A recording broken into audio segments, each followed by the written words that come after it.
ప్రభు మన కొరకు ఉద్దేశించిన వాక్య ధ్యానాంశము అపోస్తలుల కార్యములు 19వ అధ్యాయము 19వ వచనం. మాంత్రిక విద్య అభ్యసించిన వారు అనేకులు తమ పుస్తకములు తెచ్చి అందరి ఎదుట వాటిని కాల్చివేసిరి. వారు లెక్క చూడగా వాటి వెల 50,000 వెండి రూకలాయెను. ఇంత ప్రభావముతో ప్రభు వాక్యము ప్రబలమై వ్యాపించెను. ఈ దినం మన ధ్యానాంశం గడిచిన శుక్రవారం ధ్యానములో సెకండ్ పార్ట్ని మనం ధ్యానం చేసుకుంటున్నాం. ఇక్కడ ప్రత్యేకంగా మనం ధ్యానించాల్సిన ధ్యానాంశం ఏంటంటే, పౌలు భక్తుడు పరిశుద్ధాత్మ ఆవేశంతో దేవుని వాక్యాన్ని ప్రకటిస్తున్నప్పుడు ఆ వాక్యం హృదయాలలోనికి దూసుకుపోయింది. హల్లెలూయా. ఇర్మీయా గ్రంథంలో దేవుని వాక్యంలో ఏమని రాయబడి ఉంటుందంటే, నా మాట అగ్ని వంటిది కాదా.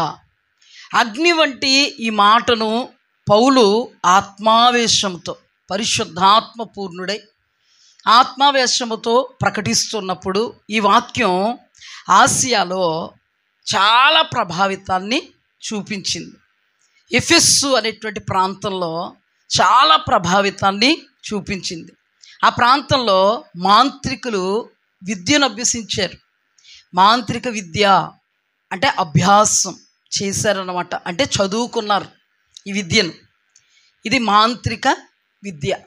ఈ చదువుకున్న వీళ్ళందరూ ఈ వాక్యం ఎప్పుడైతే విన్నారో వాళ్ళ హృదయంలో ఆ వాక్యం అగ్ని వారి హృదయంలోనికి దూసుకుపోయి దేవుని వాక్యానికి విరోధమైన ఈ మాంత్రిక విద్య అభ్యసించినటువంటి వారి హృదయాల్లో ఆ అగ్ని ఏమైంది? రగిలింది. అప్పుడు వాళ్ళు ఏం చేశారంటే, ఈ మాంత్రిక విద్యను అభ్యసించిన వీళ్ళందరూ ఆ విద్య అభ్యసించారు కదా, పుస్తకాలు ఉంటాయి కదా, వాటిని తెచ్చి కాల్చేశారు. మంట పెట్టి కాల్చేశారు. అంత ప్రభావంగా దేవుని వాక్యం ప్రభావముతో ప్రకటింపబడింది. హల్లెలూయా. చెప్పండి, వాక్యానికి ఎంత శక్తి ఉంది? వాక్యం ఎవరు? మనం సర్వశక్తుడు అంటామే, ఆ వాక్యమే సర్వశక్తుడైనటువంటి మన దేవుడు. హల్లెలూయా. వాక్యమే శక్తి కాదు, సర్వశక్తి గల దేవుడు. హల్లెలూయా. అపవాది ఎవడంట?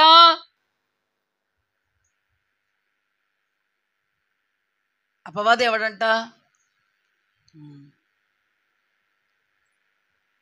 మనం ఏమి వాక్యం ధ్యానం చేస్తున్నాం, దాన్ని రిలేటెడ్ మీకు ఇక్కడ ఏమవ్వాలి? అపవాది ఎవడంట? వెరీ గుడ్, బాగా చెప్పారు. నేను అనుకున్న మాట వచ్చింది. తెలుసు మీకు అన్నీని, కాకపోతే ఏంటంటే స్టార్టింగ్ ప్రాబ్లం అనమాట. సాతాను ఎవరంట? శక్తిమంతుడు. వాడెవడంట? బలవంతుడు. రాయబడింది, సాతానుడు బలవంతుడు. సాతానుడు ఎవరు? శక్తిమంతుడు. అయితే వాడి తలదన్నగలవాడు మన దేవుడు. హల్లెలూయా. వాడేపాటుడు? మన దేవుడు. వీడు శక్తిమంతుడైతే ఆయన సర్వశక్తిమంతుడు. వీడు బలవంతుడైతే ఆయన మహాబలవంతుడు. హల్లెలూయా. దేవునికి స్తుతి కలుగుగాక. ఇప్పుడు మనం ధ్యానం చేసుకుందాం, సెకండ్ పార్ట్ని ధ్యానం చేసుకుందాం. ఇక్కడ మాంత్రిక విద్య అభ్యసిస్తే వస్తుంది, అంటే చదివితే వస్తుంది. మన పిల్లల్ని చదివించాం. ఏం చదివించాం? ఏ స్టడీస్ చదివారు వాళ్ళు? ఏం చదివారు వాళ్ళు? మాంత్రిక విద్య అభ్యసించడానికి పంపించామా మనల్ని ఎవరినన్నా? గారడి విద్య కొరకు పంపించామా? లేదు. కర్ణపిశాచం విద్య పంపించామా? చేతబడి విద్య పంపించామా? సోదె చెప్పే విద్య పంపించామా? జోష్యం చెప్పే విద్య పంపించామా? మనం ఎవ్వరు మన పిల్లల్ని ఆ విద్యకు పంపించలేదు. విశేషం ఏంటంటే, ఇక్కడ ఆ విద్యను అభ్యసించే వాళ్ళు ఒక తల్లి తండ్రికి పుట్టిన బిడ్డలే కదా. ఆ తల్లిదండ్రులు ఈ బిడ్డలకి ఏ విద్య నేర్పారంటే ఇక్కడ మాంత్రిక విద్య. అంటే మనం చాలా మంచోళ్ళం కదా. అయితే వీళ్ళు మాంత్రిక విద్య నేర్పించారు. మాంత్రిక విద్యను నేర్చుకున్న వాళ్ళు కొందరు లేరు, అనేకులు ఉన్నారు. అయితే ప్రభావముతో శక్తివంతమైనటువంటి దైవ వాక్కు పౌలు గారి ద్వారా ప్రకటన చేయబడిన తోడనే వెలుగు కలిగి ఈ చీకటిని ఆ వెలుగు దహించేసింది. అప్పుడు వీళ్ళు ఎంత ఖరీదో తెలుసండి. అప్పుడే వాళ్ళు నిప్పు పెట్టారే, కాల్చేశారే, ఈ పుస్తకాలన్నీ వెలగడితే 50,000 రూపాయలు కాదు, 50,000 అంటే ఆ రోజుల్లో ఎంత? అవునా? మనం చదువుకున్న టైంలో 5 రూపాయలు ఇచ్చేవారు కాదు.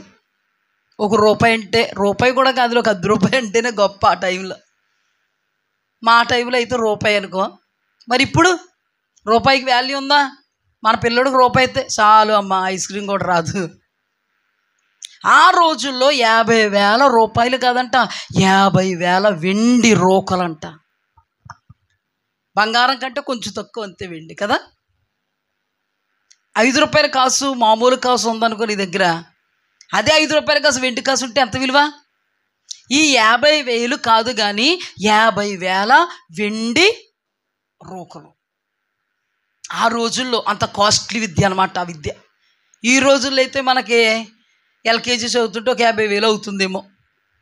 ఆ రోజుల్లో ఎంత కాస్ట్లీ విద్య అంటే సైతాన్ గడు చాలా కాస్ట్లీ, వేస్ట్లీ. చూద్దాం, ధ్యానం చేద్దాం, ఈ అంశం గురించి ధ్యానం చేద్దాం. ఇక్కడ ఎంత కాస్ట్లీ విద్య, కానీ వాళ్ళు లెక్కలేసుకున్నారండి.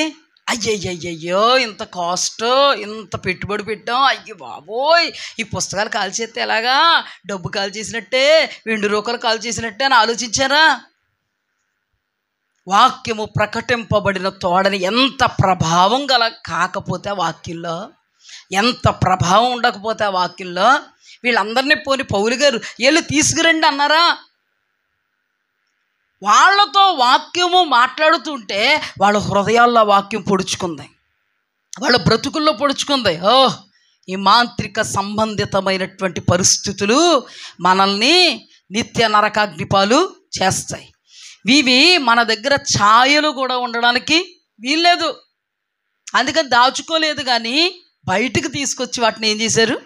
కాల్చేశారు. హల్లెలూయా. ఈ వాక్య భాగములో నుండి ప్రభువు మనతో మాట్లాడునుగాక. కళ్ళు మూసుకోండమ్మా, ప్రార్థన చేసుకుందాం. మహాపరిశుద్ధుడు అయిన దేవా, గొప్ప తండ్రి, అనేక విషయాలు ప్రభువా మీరు మాతో మాట్లాడుతున్నందుకు వందనాలు, మాకు బోధిస్తున్నందుకు వందనాలు. మహాప్రభో, నీ కృప, మీ కనికరం, మీ కటాక్షం, మీ దయ, మీ జాలి మా మీద ఏలుబడి చేస్తున్నాయి.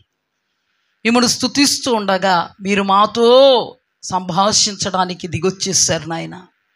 ఈ సమయంలో ప్రభువా నీ వాక్యమును ప్రకటించవలసిన బాధ్యత నా మీద ఉండగా, కృపగల దేవా ఏ విషయములో కూడా దానిని విస్మరించక, దేవా నీ దాననై మహాతండ్రి, నా ఏలినవాడా, నా తండ్రి, నా ప్రభువ, మీ మాట నా నోట గుండా విడుదలవ్వడానికి నేను మీకు సరెండర్ అయిపోవడానికి సహాయం చేయండి.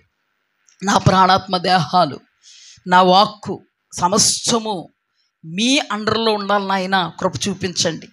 వాక్శక్తి నాకు అనుగ్రహించిన కొలది ప్రభావముతో నీ వాక్కు ప్రకటించడానికి మీ కృప ఇవ్వండి. నీ ప్రభావం కలిగినటువంటి మాట హృదయాంతరంగాలలోనికి దూసుకుపోయి హృదయాంతరంగాల్లో ఉన్న మచ్చ, కలంకము, మస్తులను ప్రభువా బయటికి తీసుకొస్తుంది. కృపగల దేవా, ఏ రీతిగా ఈ వాక్యమును తండ్రి ప్రభువా మీరు బయలుపరిచిన వాక్యమును ఈ ప్రజల మధ్యలో విశదపరచాలో నాకు తెలియదు తండ్రి. నీవు సమస్తముకు చాలినవాడో, సరిపడేవాడో. మహాప్రభువా, నాకు మాకు ఈ ఉపదేశము నిష్ప్రయోజనము కాక ప్రయోజనంగా ఉండుటకు మమ్మను మీరే మీ అధీనమందించవలసిందిగా అపవాది వడనుచుల కార్యములన్నీ యేసు నామమున లయపరుస్తూ, శపిస్తూ, బంధిస్తూ ప్రతి ఉపమాన అలంకారము మీదయుండును ఆగున, నాదంటూ ఏది ఉండకుండునుగాక. మీ ఆత్మచేత నేను నడిపింపబడుదునుగాక. కృపతో జ్ఞాపకం చేసుకోమని యేసు అతి పరిశుద్ధ నామమున అడిగి వేడుకుని పొందుకొని ఉన్నాం పరమ తండ్రి. ఆమేన్. హల్లెలూయా. ఇప్పుడు చూడండి అమ్మ, అపోస్తలుల కార్యములు 19:11. మరియు దేవుడు పౌలు చేత విశేషమైన అద్భుతములను చేయించెను. అతని శరీరమునకు తగిలిన చేతిగొడ్డలైనను నడికట్లైనను రోగుల యొద్దకు తెచ్చినప్పుడు రోగములు వారిని విడిచెను, దయ్యములు కూడా వదిలిపోయెను. అప్పుడు దేశ సంచారులను మాంత్రికులైన కొందరు యూదులు. ఈ మాట చాలా జాగ్రత్తగా మీరు జ్ఞాపకం పెట్టుకోవాలి. అప్పుడు దేశ సంచారులను మాంత్రికులైన కొందరు యూదులు పౌలు ప్రకటించు యేసు తోడు మిమ్మును ఉచ్చాటన చేయుచున్నానను మాట చెప్పి దయ్యములో పట్టిన వారి మీద ప్రభువైన యేసు నామమును ఉచ్చరించుటకు పూనుకొనిరి. యూదుడైన స్కెవాయను, ఇక్కడ యూదుడు రాయబడిందా లేదా? యూదుడు. ఇక్కడ ఇందాక యూదులు అయిన మాంత్రికుడు రాయబడిందా? ఇక్కడ యూదుడైన స్కెవాయాను ఒక ప్రధాన యాజకుని కుమారులు 7 అలాగు చేయుచుండిరి. అందుకు ఆ దయ్యం, నేను యేసును గుర్తెరుగుదును, పౌలును కూడా గుర్తెరుగుదును, కానీ మీరెవరని అడుగగా ఆ దయ్యము పట్టిన వాడు ఎగిరి వారి మీద పడి వారిలో 2 లొంగదీసి గెలిచింది. అందుచేత వారు దిగంబరులై గాయములు తగిలి ఆ ఇంట నుండి పారిపోయిరి. ఈ సంగతి ఎఫెస్సులో కాపురమున్న సమస్తమైన యూదులకును గ్రీసు దేశస్థులకును తెలియవచ్చినప్పుడు వారికి అందరికీ భయము కలిగిన గనుక ప్రభువైన యేసు నామము గణపరచబడెను. విశ్వసించిన వారు అనేకులు వచ్చి తాము చేసిన వాటిని తెలియజేసి ఒప్పుకొనిరి. మరియు మాంత్రిక విద్య అభ్యసించిన వారు అనేకులు తమ పుస్తకములు తెచ్చి అందరి ఎదుట వాటిని కాల్చివేసిరి. వారి లెక్క చూడగా వాటి వెల 50,000 వెండి రోకలాయను. ఎంత ప్రభావముతో ప్రభువాక్యం ప్రబలమై వ్యాపించెను. హల్లెలూయా. ఇక్కడ 3 తెగలను మనం చూడగలుగుతున్నాం. జాగ్రత్తగా అర్థం చేసుకుంటే ఇక్కడ 3 కేటగిరీస్ అంటే 3 తెగలను మనం చూడగలుగుతున్నాం. మొట్టమొదట పరిశుద్ధాత్మ పూర్ణుడైనటువంటి పౌలు భక్తుడిని మనం చూడగలుగుతున్నాం. రెండవదిగా యూదులలో మాంత్రికుల్ని మనం చూడగలుగుతున్నాం. అంటే వాళ్ళు మాంత్రిక విద్యను అభ్యసించి దేశ సంచారము చేస్తున్నటువంటి యూదులు. మూడవదిగా మనం ఎవరిని చూడగలుగుతున్నాం అంటే యాజకుని కుమారులు. వీళ్ళు కూడా యూదులే. ఇక్కడ యూదులు అంటే క్రైస్తవులని తీసుకుందాం మనం మన ధ్యానంలో. ఇప్పుడు యూదులు అంటే ఎవరు? దేవుని బిడ్డలు. ఇక్కడ మన ధ్యానంలో మనం ఏం తీసుకుందామంటే యూదులు అంటే క్రైస్తవులు. క్రైస్తవులు ఇటే చూడండి, ధ్యానించండి. క్రైస్తవులు అలాగే వెళ్ళకండి, ఇటే ఉండండి. క్రైస్తవులు అర్థమైందా? ఇక్కడ 3 తెగల్లో మొట్టమొదటిగా పౌలు భక్తుడు ఆత్మావేశం కలిగినవాడు, పరిశుద్ధాత్మ శక్తి కలిగినవాడు, ఆత్మ నడిపింపు కలిగినవాడు, ఆత్మ నాయకత్వం కలిగినవాడు. చీకటి ఛాయ అనేది ఇతనిలో మనం చూడం. ఇతను ఎవరు? యూదుడు అంటే క్రైస్తవుడు. ఈయన దేవుడెవరు? సృష్టికర్త, మనము సేవిస్తున్నటువంటి యేసు క్రీస్తు ప్రభువారు. రెండవ సందర్భం లేకపోతే రెండవ కేటగిరీలో, రెండవ తెగలో ఎవరిని చూడగలుగుతున్నాం? యూదులే, కానీ వీళ్ళెవరో మాంత్రికులు. యూదుల్లోనే అంటే క్రైస్తవుల్లోనే మాంత్రికులు. అర్థమైందా? ఇప్పుడు వీళ్ళు దేశ సంచారము చేయు మాంత్రికులు. దేశం దేశం దేశం దేశం తిరిగి మంత్రాలు వల్లించే మంత్రజ్ఞులు, మాంత్రికులు. వీళ్ళెవరు? యూదులు. ఒక మాట చెప్పాలంటే ఎవరు? క్రైస్తవులు. మూడవ తెగ ఎవరంటే దైవ జనాంగం. అంటే యాజకుడైనటువంటి స్కెయవా అనేటువంటి కుమారులు 7 చూస్తాం మనం. ఈ 7 కుమారులు ఎవరంటే సేవ చేస్తున్నటువంటి సేవకుని యొక్క కుమారులు. అంటే ఎవరో? హొఫ్ని ఫినోహోస్లు ఎవరో? యాజకుని కుమారులు. అంటే అర్థం కావడానికి మాత్రమే మీకు చెప్తున్నాను, జాగ్రత్తగా వినండి. అంటే ఇక్కడ 3 కేటగిరీస్ని 3 భాగాలుగా మనం ధ్యానం చేసుకుంటే, ఈ 3 తెగలను మనం ధ్యానం చేసుకుంటే టోటల్గా వీళ్ళందరూ క్రైస్తవులే. అంటే అబ్రహాము సంతానమే. అంటే ఎక్కడి నుంచి వచ్చారు వీళ్ళు అంటే మోషే నాయకత్వంలో నుండి, యెహోషువ నాయకత్వంలో నుండి పాలు తేనెలు ప్రవహించే దేశంలోకి వచ్చారు కదా. వీళ్ళు ఇప్పటి వరకు ఉన్న యూదులందరూ ఎవరో తెలుసా? అబ్రహాము సంతానం. వీళ్ళకి ఏమున్నాయి తెలుసా? ఆజ్ఞలు ఉన్నాయి, కట్టడలు ఉన్నాయి, విధులు ఉన్నాయి, ధర్మం ఉంది. ఇప్పుడు వీళ్ళందరూ యూదులే. 3 తెగల యూదులను మనం చూస్తున్నాం. వీళ్ళకి వాక్యం ఉందా? ఉంది. దేవుడు చెప్పిన మాటలు ఉన్నాయా? ఈ 3 తెగలకి ఉన్నాయా? ఈ 3 కేటగిరీస్కి ఉన్నాయా? ఉన్నాయి. ఏం చెప్పారు ప్రభువు? నేను తప్ప వేరొక దేవుడు మీకు ఉండకూడదు, విగ్రహాలు ఏవైనా మీరు పూజించకూడదు, వ్యర్థముగా నా నామమును పలకూడదు, నన్ను ఆరాధించాలి. ఎలా? పూర్ణ హృదయముతో, పూర్ణాత్మతో, పూర్ణ మనస్సుతో, పూర్ణ వివేకముతో నన్ను ఆరాధించాలి. ఈ మాటలన్నీ ఆదిలో మోషే ద్వారా దేవాది దేవుడు అబ్రహాము సంతానానికి అనుగ్రహించారు. హల్లెలూయా. ఆ తర్వాత దినాల్లో కూడా ప్రవక్తలు లేపారు. ఆ తర్వాత దినాల్లో వారిని గాడిలో పెట్టడానికి దేవాది దేవుడు చాలా చాలా చాలా కార్యాలు చేయడానికి దేవుడు ఏర్పాటు జనాంగాన్ని ఆయన లేపారు. హల్లెలూయా. దేవునికి స్తుతి కలుగుగాక.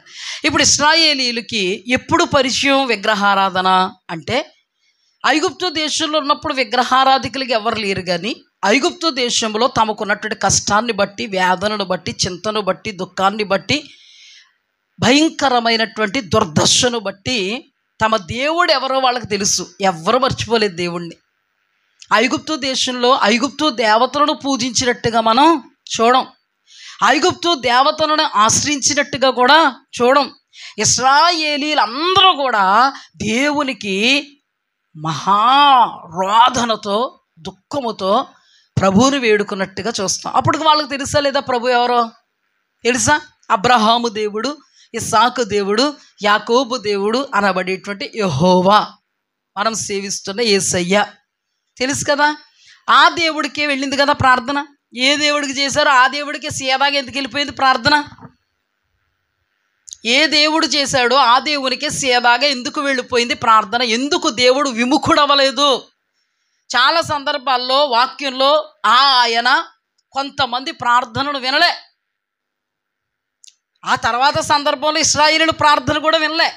కానీ ఆ రోజున ఎందుకు దేవుడు వాళ్ళ ప్రార్థన అంగీకరించాడంటే, మీరు ఎక్కడైనా చూడండి, మచ్చుకు కూడా వారు విగ్రహములను ఆశ్రయించినట్టుగా లేదు. వాళ్ళు పక్కా విగ్రహారాధికుల దేశములో ఉన్నను. వాళ్ళు వెట్టి చాకరే సరిపోయిందని చెప్తాను నేను. లేకపోతే అటు ఇటు సూద్రేమో. ఎలాగా? ఏమన్నా అంతా సౌఖ్యంగా ఉంటే అటు ఇటు చూడాలనిపిస్తుందండి. కాలు పుండెడిపోయి బాధ వస్తే కాలు పుండినే చూస్తూ ఉంటాం, అంతే కదా. వీళ్ళ బాధ, వీళ్ళ దశ ఇప్పుడు ఎలా ఉంది? దుర్దశలో ఉంది.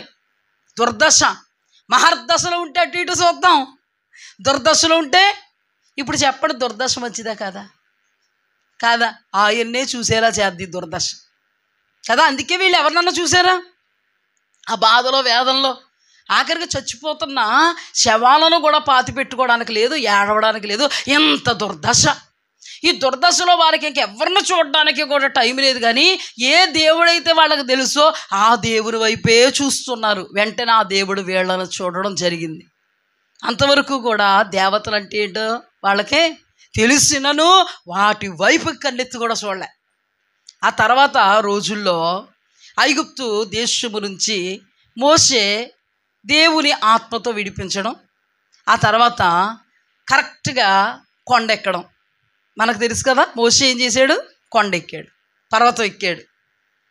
ఆ టైంలో మన వాళ్ళకి దేని మీదకి ధ్యాస మళ్ళిందంటే, మా ముందు నడవడానికి నీ ఒక దేవతను చెయ్యి, ఒక దేవుణ్ణి చెయ్యి అన్నారు. అప్పటికి ఎందుకు మళ్ళింది వాళ్ళకి? ఏం చేస్తున్నారు తెలుసు? అక్కడ తింటూ తాగుతూ, మనిషికి ఎప్పుడూ కూడా బాధ సాదా లేదనుకో, 4 వైపులా చూసుకుని వద్దాం, సుడిదిరగా చూద్దాం, ప్రదక్షిణాలు చేద్దాం అన్న పరిస్థితులు వస్తాయి. అర్థమైందా? దుర్దశలో ఉన్నప్పుడు మాత్రం దేవుడి మీదే కేంద్రీకరిస్తూ ఉంటాం. మనసంతా సంతోషం ఉంటుందండి. ఇప్పుడు ఎలా ఉన్నారో తెలుసా? వాళ్ళు మంచి బలిగా ఉన్నారు. ఆ మాటలో చెప్పాలంటే ఏ బాధ లేదు, ఏ సాధ లేదు. ఫరో లేడు బాధ పెట్టడానికి. ఆ బాధలన్నీ ఏమైపోయినాయి? తీరిపోయినాయి. ఇప్పుడు సంతోషమే సంతోషం, ఆనందమే ఆనందం, ఉల్లాస ఉత్సాహాల మధ్యలో ఎలా ఉన్నారో సంభ్రమముతో ఉన్నారు వాళ్ళు. ఈలోపు మోషే మాయను లేకపోతే మాని, ఉండకపోతే పోయాడు, ఎక్కడికో ఉన్నాడో చచ్చాడో. అయితే అహరోను ఎలారా? అలాగేనండి, మా ముందు నడవడానికి నువ్వు ఒక దేవతను చెయ్యి. చంపేస్తారేమో అని భయపడిపోయి అహరోను, అయితే మీ బంగారం తీసిచ్చేయండి. బంగారం తీసి ఇవ్వడానికి ఎవరన్నా ఆలోచిస్తారు, కానీ వాళ్ళు ఆలోచించలేదు అసలు. బంగారం తీసి ఇచ్చేయండి అంటే బంగారం తీస్తే దూడైపోయింది. అప్పుడు అహరోను అంటాడు, ఇదిగో ఐగుప్తు దేశము నుండి మిమ్మల్ని రప్పించిన ఈ దేవత, దేవుడు. వాళ్ళు ఎలా పాడుతున్నారు, దానికి నాట్యం ఆడుతూ పండగ చేస్తున్నారు, సంభ్రమాలు చేస్తున్నారు, తీర్థాలు చేస్తున్నారు అన్నమాట. అప్పుడు పరిచయం అయిందమ్మా వీళ్ళకి, ఏంటి, దూడ దేవత పరిచయం అయింది. ఆ తర్వాత వీళ్ళు వెళతా ఉన్నప్పుడు దేశాలు దాటుకుని వెళ్ళాలి. ఏ దేశాలు దాటుకుని వెళ్ళాలి? దేశ విదేశాలు దాటుకుని పాలు తేనెలు ప్రవహించేటువంటి కనాను దేశానికి వెళ్ళాలి. అందుకే దేవుడు మోసే ద్వారా మాట్లాడుతూనే ఉన్నాడు. మీరు ఆ దేశానికి వెళ్ళేటప్పటికే మీరు గుడారాలు వేసుకుని ఉంటారే, ఈ గుడారాలు వేసుకుని ఉన్నప్పుడు మీరు అటు అటు అటు అటు చూడకూడదు. ఇటు చూస్తే ఈ దేవతలకి ఆకర్షింపబడతారు, అటు చూస్తే ఆ దేవతలకు ఆకర్షింపబడతారు, ఇటు చూస్తే ఈ దేవతలకు ఆకర్షింపబడతారు, ఇటు చూస్తే ఈ దేవతలకు ఆకర్షింపబడతారు. ఎన్ని దేవతలు ఉన్నాయి మాకు? సూర్యుడు ఒక దేవతే, చంద్రుడు ఒక దేవతే. ఎవరికి? ఐగుప్తీయులకి. అవునా? ఫరో సూర్యుని కొలుస్తాడంట. మనోళ్ళు లేరా? సూర్య భగవాన్ ఇలాగంటారు కదా, పొద్దున్న లేచి సూర్యుని కొలుస్తారంట వాళ్ళు. అర్థమైందా? ఆ తర్వాత మోయాబుకు దేవతలు లేవా? ఫిలిస్తీన్లకి దాగోను దేవత లేడా? ఉన్నారా లేదా? సింఫోను దేవతలని, ఇంకా మొలోకు దేవతలని, వీళ్ళందరూ దేవతలే. అయితే దేవుడు ఎక్కడకక్కడ ఉపదేశం ఇస్తూ ఉన్నాడు మోషే ద్వారా, మీరు దేవతలను ఆశ్రయించకూడదు. ఆ రోజు ఏ దేవతలు అయితే పెట్టుకున్నారో ఆ దేవతను ఏం చేశాడు తెలుసా? కర్రగబెట్టేశాడు నీటిలో. తెలుసా మీకు? వాక్యంలో ఉంటుంది, కర్రగబెట్టేసి ఆ నీళ్లు తాగించేస్తాడు. చూడండి, పౌడర్ చేసేసి ఆ దోణ్ణి పౌడర్ చేసి ఏం చేస్తాడు అంటే నామరూపాలు లేకుండా. కానీ ఆ రూపం ఎందుకు కనబడుతుంది? నామరూపాలు లేకుండా చేసేసిన మనోళ్ళు మళ్ళీ మొదలుపెట్టారు. చెప్తున్నాను, జాగ్రత్తగా వినండి. ఇప్పుడు మొలోకు దేవతలు ఉన్నాయి, రంఫోను దేవతలు ఉన్నాయి, సింఫోను దేవతలు ఉన్నాయి, దాగోను దేవతలు ఉన్నాయి. ఫిలిస్తీన్ల దేవత దాగోను, అర్థమైందా? దాగోను దేవత. ఇలా బయలు దేవత, మన అమ్మగారు యజుబేల్ అమ్మగారు, యజుబేల్ అమ్మగారి దగ్గర ఉంటారు 450 మంది బయలు ప్రవక్తలు, అంటే పూజలు చేస్తారన్నమాట బయలు దేవతకి. అష్టోరోతు దేవతలు. సమూయేలు గ్రంథంలోకి వెళితే వాళ్ళు 4,000 మంది చచ్చిపోతారు, తర్వాత 30,000 మంది చచ్చిపోతే సమూయేలు దగ్గరికి వెళితే సమూయేలు ఏమన్నాడు? మీలో ఉన్నటువంటి బయలు దేవతల్ని, అష్టోరోతు దేవతల్ని మీరు తీసేయాలి. అంటే అషారేదేవి దేవత, అష్టోరోతు దేవత, ఇలాగ ఎన్ని దేవతలు ఉన్నాయో కదా. అంటే మీకు అర్థం కావడానికి చెప్తున్నాను. ఈ దేవతలన్నీ మన దేవుడు వంటివి కావు. దేవుని వాక్యంలో దేవతలు అనబడినవి ఉన్నను, దేవుడు ఒక్కడే. సకల దేవతలకు పైగా ఉన్నవాడు మన దేవుడు. హల్లెలూయా. ఇంకో మాట ఏంటో తెలుసా? దేవతలకు తీర్పు తీర్చువాడు. అంటే దేవతలకు తీర్పు తీర్చడం అంటే దేవతలు ముద్దాయిల్లాగా నిలబడతాయి. ఎక్కడా? దాని అర్థం అది. అర్థమైందా? ఇప్పుడు మన దేవుడు ఎవరు? సర్వశక్తి గల దేవుడు. అర్థమైందా? అంటే ఎన్ని దేవతలు ఉన్నాయి, మనకు ఒకే ఒక దేవుడు ఉంటాడు. దేవతలు మాత్రం అన్యజనులకి ఎన్ని ఉన్నాయి? చాలా ఉన్నాయి. అదే దేవుడు మనతో అంటాడు, నేను ఒక్కడనే. ఇన్ని దేవతలు మిమ్మల్ని ఆకర్షిస్తాయేమో, మీరు ఆకర్షింపబడవద్దు అని చెప్పాడు. ఆ తర్వాత కనాను దేశానికి నడిపించాడు.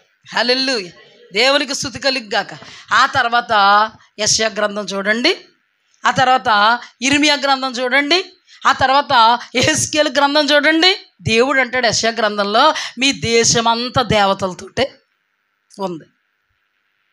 రాజుల గ్రంథంలో మన ఏలియా ఏమంటాడు? మన ప్రజల్ని ఎందాక 2 తలంపుల మధ్య తడవలాడతారు. బయలు దేవుడైతే బయలుడు పూజించండి, యెహోవా దేవుడైతే యెహోవాను పూజించండి. అంటే మన బిడ్డలు లేదా దేవుని బిడ్డలు ఒకే దేవుణ్ణి కలిగి ఉండాలని దేవుని వాక్యం చెప్తుంది. దేవుని వాక్యాన్ని చేతబట్టుకున్న మోషే చెప్పారు. దేవుని వాక్యాన్ని చేతబట్టుకున్నటువంటి యెహోషువ చెప్పారు. వీళ్ళే వాళ్ళని పాలు తేనెలు ప్రవహించే దేశానికి తీసుకువెళ్ళారు. అక్కడ కూడా దేవుడు దేవతల విషయంలో మీరు చాలా జాగ్రత్తగా ఉండండి, దేవుడు ఒక్కడే, నేనే దేవుడును, మరి ఏ దేవుడు లేడు అన్నారు. ఇది ఆజ్ఞ కదా. ఈ వాక్యాన్ని కట్టుబడాలా కట్టుబడకూడదా? కానీ మనం చూస్తే, మనం ధ్యానం చేసుకున్న ధ్యానాంశాలలో నుంచి ఒక్కసారి మనం పరిశీలనగా చూస్తే మన ప్రజలలోనే పూజారులు లేచారు. ఎవరా పూజారులు? బయలు పూజారులు, తర్వాత అస్తోరోతు దేవతలకు పూజారులు, అషారాదేవి దేవతలకు పూజారులు. అగ్నిగుండాలు దాటిస్తున్నారు మనోళ్ళు. వాక్యం ధ్యానం చేస్తే అంతా అగ్నిగుండాలు దాటిస్తున్నారు మన వాళ్ళు. ఇంకేం చేస్తున్నారు తెలుసా? బలులు ఇస్తున్నారు. బలోకు దేవతకి ఇస్తున్నారు బలి, బలులు ఇస్తున్నారు. ఇలాగా వాళ్ళ జీవితంలో యెషయా గ్రంథం, ఇర్మియా గ్రంథం, యెహెజ్కేలు గ్రంథం చూస్తే ఇంకా దేవతలే దేవతలు. ప్రతి పచ్చని చెట్టు దేవత అంట వాళ్ళకి. ఎవరికి? మనోళ్ళకి. ఇంకా దేవునికి కృప మన ఎరడోని క్యాంపులో ఉన్న మనకు మాత్రం మన దేవుడే దేవుడు. అర్థమైందా? కలికి భగవానుడు లిగిసేటంటే అక్కడికి వెళ్తాం మనం. దాని అర్థం ఏంటో తెలుసా? మనం ఎరడోని క్యాంపులో ఉన్నామనుకో, కలికి భగవాన్ తెగ ఉందనుకో అక్కడ, సపోజ్ ఇక్కడేమో తాయమ్మ తెగ ఉందనుకో, ఇక్కడేమో ఈశ్వరుడు తెగ ఉందనుకో, అక్కడేమో వెంకన్నబాబు తెగ ఉందనుకో, మన పని మనం చేసుకోవాలి. ఇక్కడ అలా చూడకూడదు, ఇలా చూడకూడదు, ఇలా చూడకూడదు, ఇలా చూడకూడదు. మనోళ్ళు ఏంటో తెలుసా? అలాగా ఇలాగ చూశారు. ఎవరికి కావలసిన వాళ్ళని వాళ్ళు తెచ్చుకున్నారు. మనోళ్ళ కంటే ప్రతి చెట్టు ఒక దేవతేనంట, ప్రతి పుట్ట ఒక దేవతేనంట, ప్రతి రాయి ఒక దేవతేనంట, ప్రతి రప్ప ఒక దేవత అంట. అసలు దేవుడు ఏమన్నాడు? అవి ఒట్టి మాయా విగ్రహములు, కళ్ళుండి చూడో, చెవులుండి ఉన్నో, ముక్కుండి వాసన చూడో, నోరుండి మాట్లాడో చెప్పేశారంతా. కానీ వీళ్ళు ఎవరిని కావాలనుకున్నారంట? ఇప్పుడు మన వాళ్ళు ఏమైపోయారు? చెడిపోయారు. మన వాళ్ళు ఏదైతే చెయ్యకూడదని దేవుడు చెప్పాడో దానినే చేస్తున్నారు. అందుకే దేవుడు యెషయాను లేపాడు, అందుకే దేవుడు ఇర్మియాను లేపాడు, అందుకే దేవుడు యెహెజ్కేలుని లేపాడు. మీ నడినెత్తి బోడు చేస్తానంటూ లేపాడు. మరి దేశంలో మరి యాజకులు ఎవరో? మనోళ్ళే. ఒక మాట చెప్పనా? యెరోబాము తన స్వార్థం కోసం అక్కడొక దూడ ఇక్కడొక దూడ పెట్టాడే. అక్కడ యాజకులు ఎవరు? బయట నుంచి తీసుకొచ్చాడా పూజారుల్ని. మన ఎరడోని క్యాంపులో పూజారి గారు ఉంటే పోని గుడి కట్టించి ఆయన ఎడితే వేరుగా ఉంటుంది. కానీ యెరోబాము ఎవరిని పెట్టాడంట దూడలకు యాజకుడిగా? వాళ్ళోళ్ళే, ఆ దేశంలో ఉన్న వాళ్ళే, యూదులే. ఇది బాగా గుర్తుపెట్టుకోండి మీరు. ఈ పాట్ అలా అట్టి పెట్టుకుని ఉంచుకోండి. అర్థమైంది మీకు? మన వాళ్ళు ఇప్పుడు ఏమయ్యారు? పడిపోయారు, చెడిపోయారు. ఇప్పుడు మన వాళ్ళకి పూజారులు ఎవరు? మన వాళ్ళకి పూజారులు మనోళ్ళే. బయలు పూజారు ఒకడు, అషారాదేవి పూజారులు, వీళ్ళందరూ మనవాళ్లే. ఇప్పుడు రాజుల గ్రంథంలోకి వెళ్ళామనుకోండి, సపోజు అక్కడ అక్కడ ఏలియా ఏమంటాడు తెలుసా? నేను రోషము కలిగిన వాడనే నీ కొరకు నిలబడ్డాను అన్నాడా? అక్కడ దేవాది దేవుడు ఏమన్నాడు? ఇంకా 7,000 మంది ఉన్నారు అన్నాడా? అంటే ఆ గుంపులో దేవుని కోసం నిలబడిన వాళ్ళు ఎంతమంది ఉన్నారు? గుర్తుపెట్టుకోండి మీరు, ఎంతమంది ఉన్నారు? 7,000 మందికి పైగా ఉన్నారు. అక్కడే ఒబద్య, అహాబు రాజు దగ్గర ఉన్నటువంటి ఒక అధికారి ఒబద్య, యెజెబెలు యెహోవా యాజకులను లేదా ప్రవక్తల్ని చంపించేస్తుంటే ఆ అహాబు రాజు దగ్గర ఉన్న వ్యక్తే ఒబద్య అహాబు రాజునికి తెలియకుండా, యెజెబెలు రాణికి తెలియకుండా 100 మంది దైవజనుల్ని పర్లేదు 100 మంది దైవజనుల్ని 50 మందిని ఒక గుహలో 50 మంది ఒక గుహలో పెట్టి అన్నపానములు ఇచ్చి ఏం చేస్తున్నాడు? పోషిస్తున్నాడు. అంటే ఆ దేశాలలో మన ప్రజలలో, మన క్రైస్తవుల్లో దేవుని కోసం రోషంగా నిలబడిన వాళ్ళు ఉన్నారు.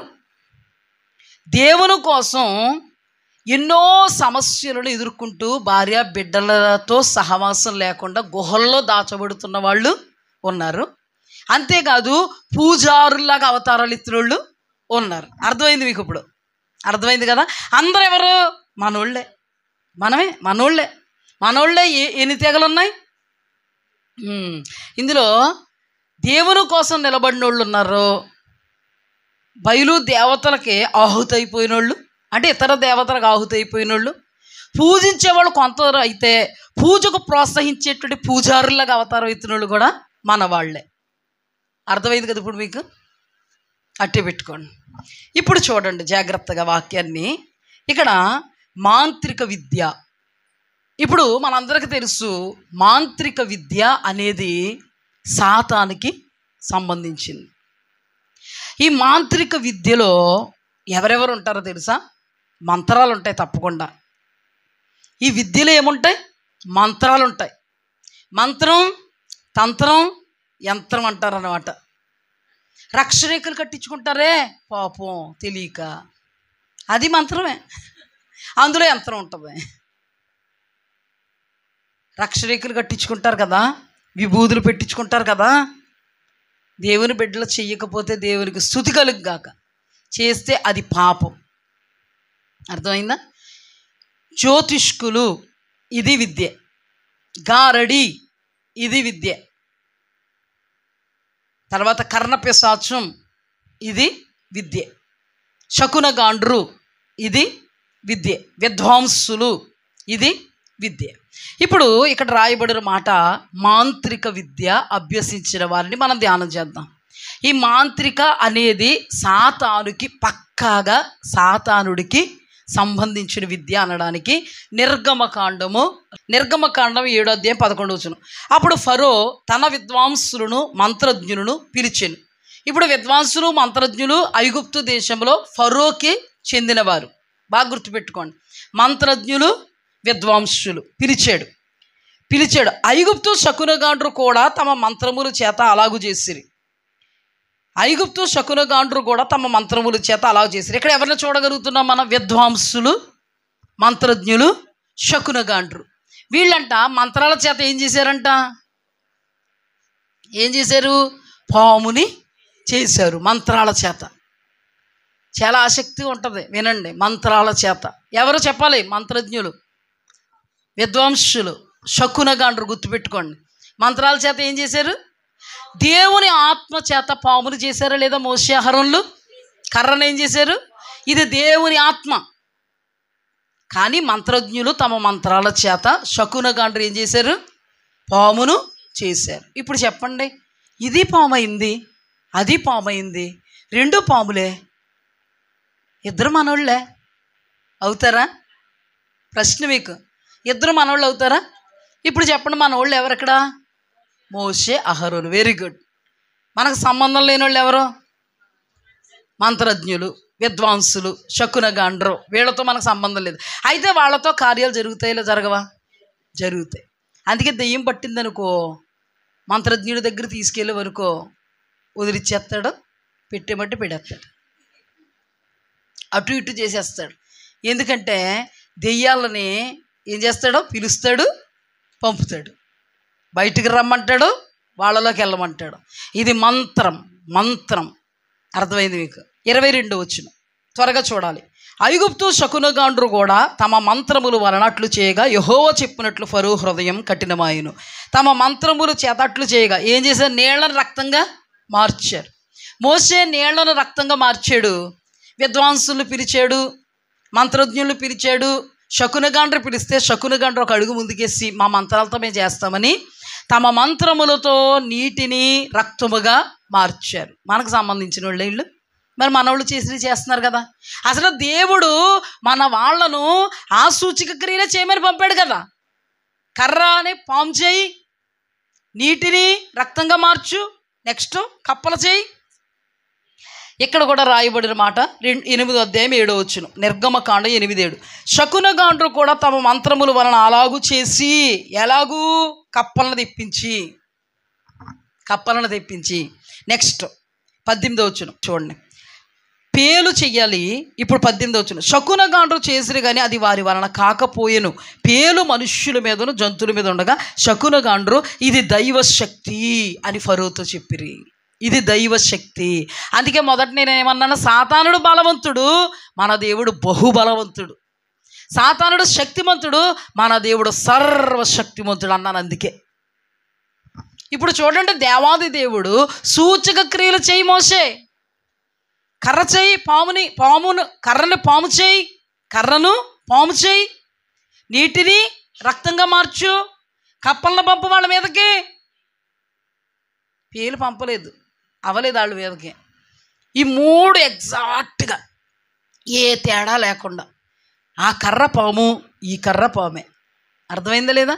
నెక్స్ట్ కప్పలు, వీళ్ళు కప్పలే. నెక్స్ట్ నీళ్లు రక్తం మార్చేసి ఈ 3 చేసేటప్పటికి హవా అన్నారు. 4వది మోసే చేసేటప్పటికి చేద్దామని అన్నారు. పని జరగట్లే. మంత్రాలు మన దేవుని ఎదుట క్లిక్ అవ్వో. హల్లెలూయా. ఇదని ఎందుకు క్లిక్ చేశాడు? నీకు నాకు మంత్రాల్లో శక్తి ఉందని తెలియజేయడానికి క్లిక్ చేయించాడు. ఇక్కడ అర్థమైందా? ఇందులో పెద్ద లాజిక్ ఏం లేదు. ఇక్కడ చేసినట్టు తెలియలేదనుకో, మీరు ఏమంటారు తెలుసా? కొంతమంది యోబు మరణం మీద నీకు అధికారం లేదన్న మాట పట్టుకుని సాతానుకి మన ప్రాణం మీద అధికారం లేదు అంటారు. ఇప్పుడు వరకు అదే అంటారు జనాలు. అపవాదికి అధికారం లేదంటే ఒక్కడ చెప్పు, మన యోబు గారు పిల్లల్ని ఎవరు చంపేశారు చెప్పు. మరి ఆ ఒక్క మాట పట్టుకుని ఇప్పుడు వరకు కూడా అబ్బే లేదు అంటున్నారు. మరి చేతబడి చేసి ఎవరు చంపుతున్నారు? దేవుడా. ఇప్పుడు మరణం మీద ఎవరికి అధికారం ఉంది? ఉందా లేదా? అందుకే జాగ్రత్తగా అధ్యయనం చేయాలి. అందుకని ఇప్పుడు చూడండి, ఇంతవరకు ఎందుకు చేయగలిగారు వారంటే వాళ్లకు శక్తి ఉంది, అది పరిమితమైనది. కానీ మన దేవునిలో ఉన్న శక్తి అపరిమితమైనదని తెలియజేయడానికి. హల్లెలూయా. లేకపోతే మనకు తెలియదు కదా, ధ్యానం తెలియదు కదా ధ్యానించడానికి. అలాగని సాతానుగాడికి శక్తి ఉందని దెయ్యం పట్టుకుందనుకో వెళ్ళిపోతామా? విడిపించుకోవడానికి లేదు కదా.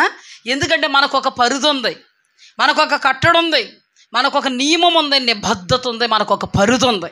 హల్లెలూయా.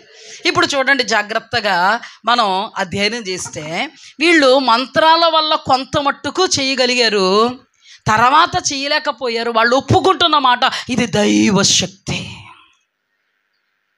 అద్భుతం ఏంటో తెలుసా? ఆ దేవుణ్ణి మనం కలిగి ఉన్నాం. హల్లెలూయా. 190 ఉన్నాయంట దేవతలు వీళ్ళకి. 190 కాదమ్మా, కోట్లంట. 3,000,000 తక్కువ చెప్పాను పాపం. 3,000,000 దేవతలకి దాహం తీరట్లేదు, ఆకలి తీరట్లేదు వీళ్ళకి. ఈ పనికి మన్నోళ్ళు ఏమనుకుంటారు? దాహం ఆకలి ఏంటంటారు. ఆత్మీయ దాహము ప్లస్ ఆత్మీయ ఆకలి. కానీ మనకి అసలు దప్పికే కలగనివ్వడు మన దేవుడు, ఆకలే వెయ్యనివ్వడు. ఇది ఆత్మ సంబంధమైనది. హల్లెలూయా. దీనితోటే పరలోకం వెళ్ళిపోతాం మనం. అద్భుతం కదండి. మంత్రజ్ఞులు అందరూ కూడా, శకునగాండ్రు అందరూ మన దేవుణ్ణి ఎత్తిపెట్టి, ఓ ఇది మా వలన కాదు, ఇది దైవశక్తి. బాబు మీదే శక్తి, మాది దెయ్యపు శక్తి. ఏ శక్తి మాది? దెయ్యాలట్టుకుని ఉంటారు, ఆ దెయ్యాలతోటి పోతారు దెయ్యంగడి దగ్గరికి.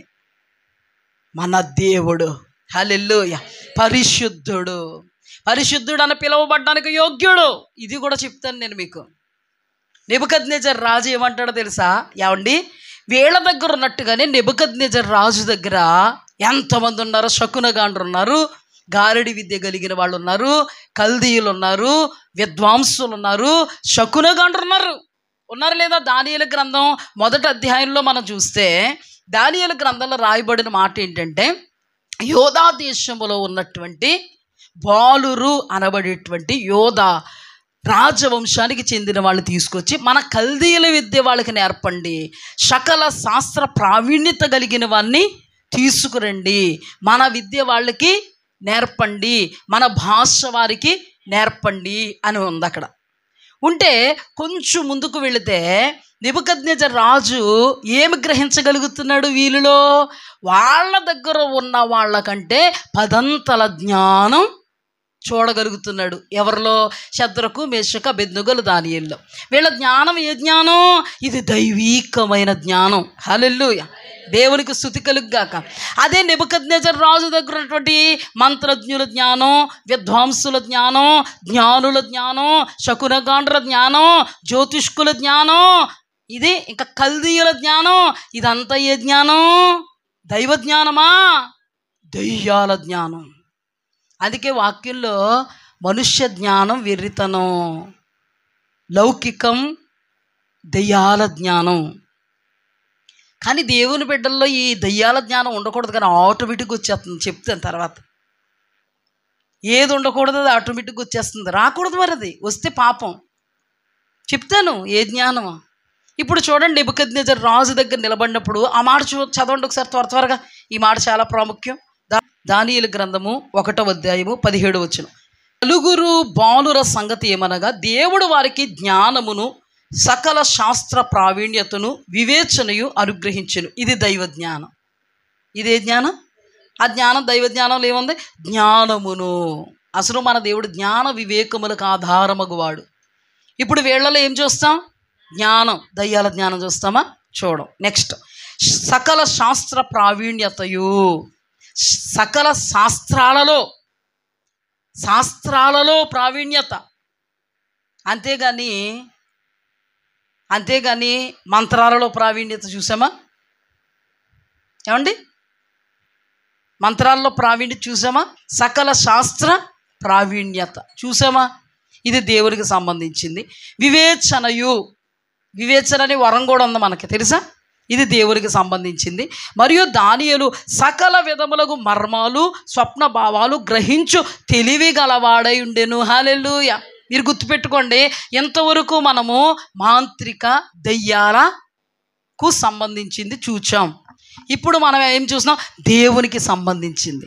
దేవునికి సంబంధించిలో జ్ఞానం, దైవీకమైన జ్ఞానం, వివేకం, దైవీకమైన వివేకం. అందుకే దేవుడు పాము వలె వివేకం అన్నాడు. ఎక్కడ తప్పదు, ఇది అర్థమైందా? పావురం వలె నిష్కళంకం అన్నాడు. మీలో ఎవరికైనా జ్ఞానము కొదువుగా ఉంటే, నేను ఇచ్చేది దైవీక జ్ఞానం, నేను మీకు అడగండి ఇస్తాను. సకల శాస్త్ర ప్రావీణ్యత, శాస్త్రాల్లో ప్రావీణ్యత కలిగినవాడు. అంతేకాదు స్వప్నాలు, దర్శనాల యొక్క భావాలు చెప్పడం. ఇది దేవుడి దగ్గర ఉంటుంది, కానీ దెయ్యాలకి అంతుపట్టదు. ఇది అర్థమైందా మీకు? అందుకే కదండి నెబుకద్నెజర్ రాజు సందర్భంలో నేను కలగన్నాను, కలభావం చెప్పండి అయ్యా. ఎవరెవరిని? కల్దీల్ని, విద్వాంసుల్ని, శకునగాండ్రని, గారడి విద్య కలిగిన వాళ్ళని, మంత్రజ్ఞుల్ని, వీళ్ళని ఉన్నవాళ్ళందరినీ. రాజా దేవత అయితే చెప్తాడు, కానీ మేము చెప్పలేము. మాది దైవ జ్ఞానం కాదయ్యా. మరే జ్ఞానం? దయ్యాల జ్ఞానం చెప్పలేవు. అందుకే తర్వాత నెబుకద్నెజర్ రాజు కలొచ్చింది కదా. ఏంటి? జాగరూకుడు ఒకడు ఏమన్నాడు? మాట్లాడుతున్నాడు. అది మన వాళ్ళందరిని పిలిచి అడిగిన ఎవరు చెప్పలేకపోయారు. అది కూడా చెప్పలేకపోయారు. ధ్యానం చేసుకున్నాం మనం నెబుకద్నెజర్ రాజు సందర్భంలో. మహా చెట్టు ధ్యానం చేసామా? చెప్పకపోతే అతను ఏమన్నాడు అక్కడ?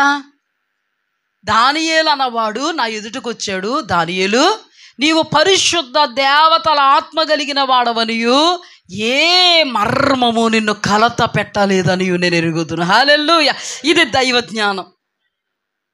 ఇది దెయ్యాలకు అంతు చిక్కదు. వాడు అయోమయమైపోతాడు అనమాట. ఇలాగా అర్థమవుతాడికి అసలు మ్యాటర్ అర్థమవుతుంది. అక్కడ దానియేలు వచ్చి ఏం చెప్పాడు? భావం అంతా చెప్పేశాడు. రాజా, ఒక పెద్ద వృక్షం మీకు కనబడిందయ్యా. చెప్పాడా లేదా? అయ్యా, ఒక మహా బ్రహ్మాండమైన ప్రతిమ మీకు కనబడిందయ్యా. చెప్పాడా లేదా? నెక్స్ట్ ఆ 2 సందర్భాలు అయిపోయిన తర్వాత బెల్షస్సరు అంటే ఎవరు? కొడుకు, నెబుకద్నెజర్ రాజు యొక్క కొడుకు. ఆయన కూడా కీళ్ళొస్సులు పోయి పడిపోయాడు. ఇక్కడ రాయబడిన మాట. అందరూ వచ్చేయడమే. మీరు చూసారా? క్యూ కట్టి వచ్చేస్తారు ఒకరి తర్వాత ఒకరు చెప్పేయడానికి. కానీ అందరూ రాత చూడడం, బోధపడక వెళ్ళిపోవడం, రాత చూడడం, బాధపడక వెళ్ళిపోవడం. అక్కడ కూడా బెల్షస్సరు యొక్క భార్య రాణి ఈ విషయం తెలుసుకుని అక్కడికి వచ్చి ఏమంటారు తెలుసా? నీ తండ్రి హయాములో దానియేలు అనబడేటువంటి జ్ఞానులందరికీ ప్రధాని అనబడినటువంటి ఒకడున్నాడే దానియేలు, అతడు పరిశుద్ధ దేవతల ఆత్మ కలిగిన వాడు. హల్లెలూయా.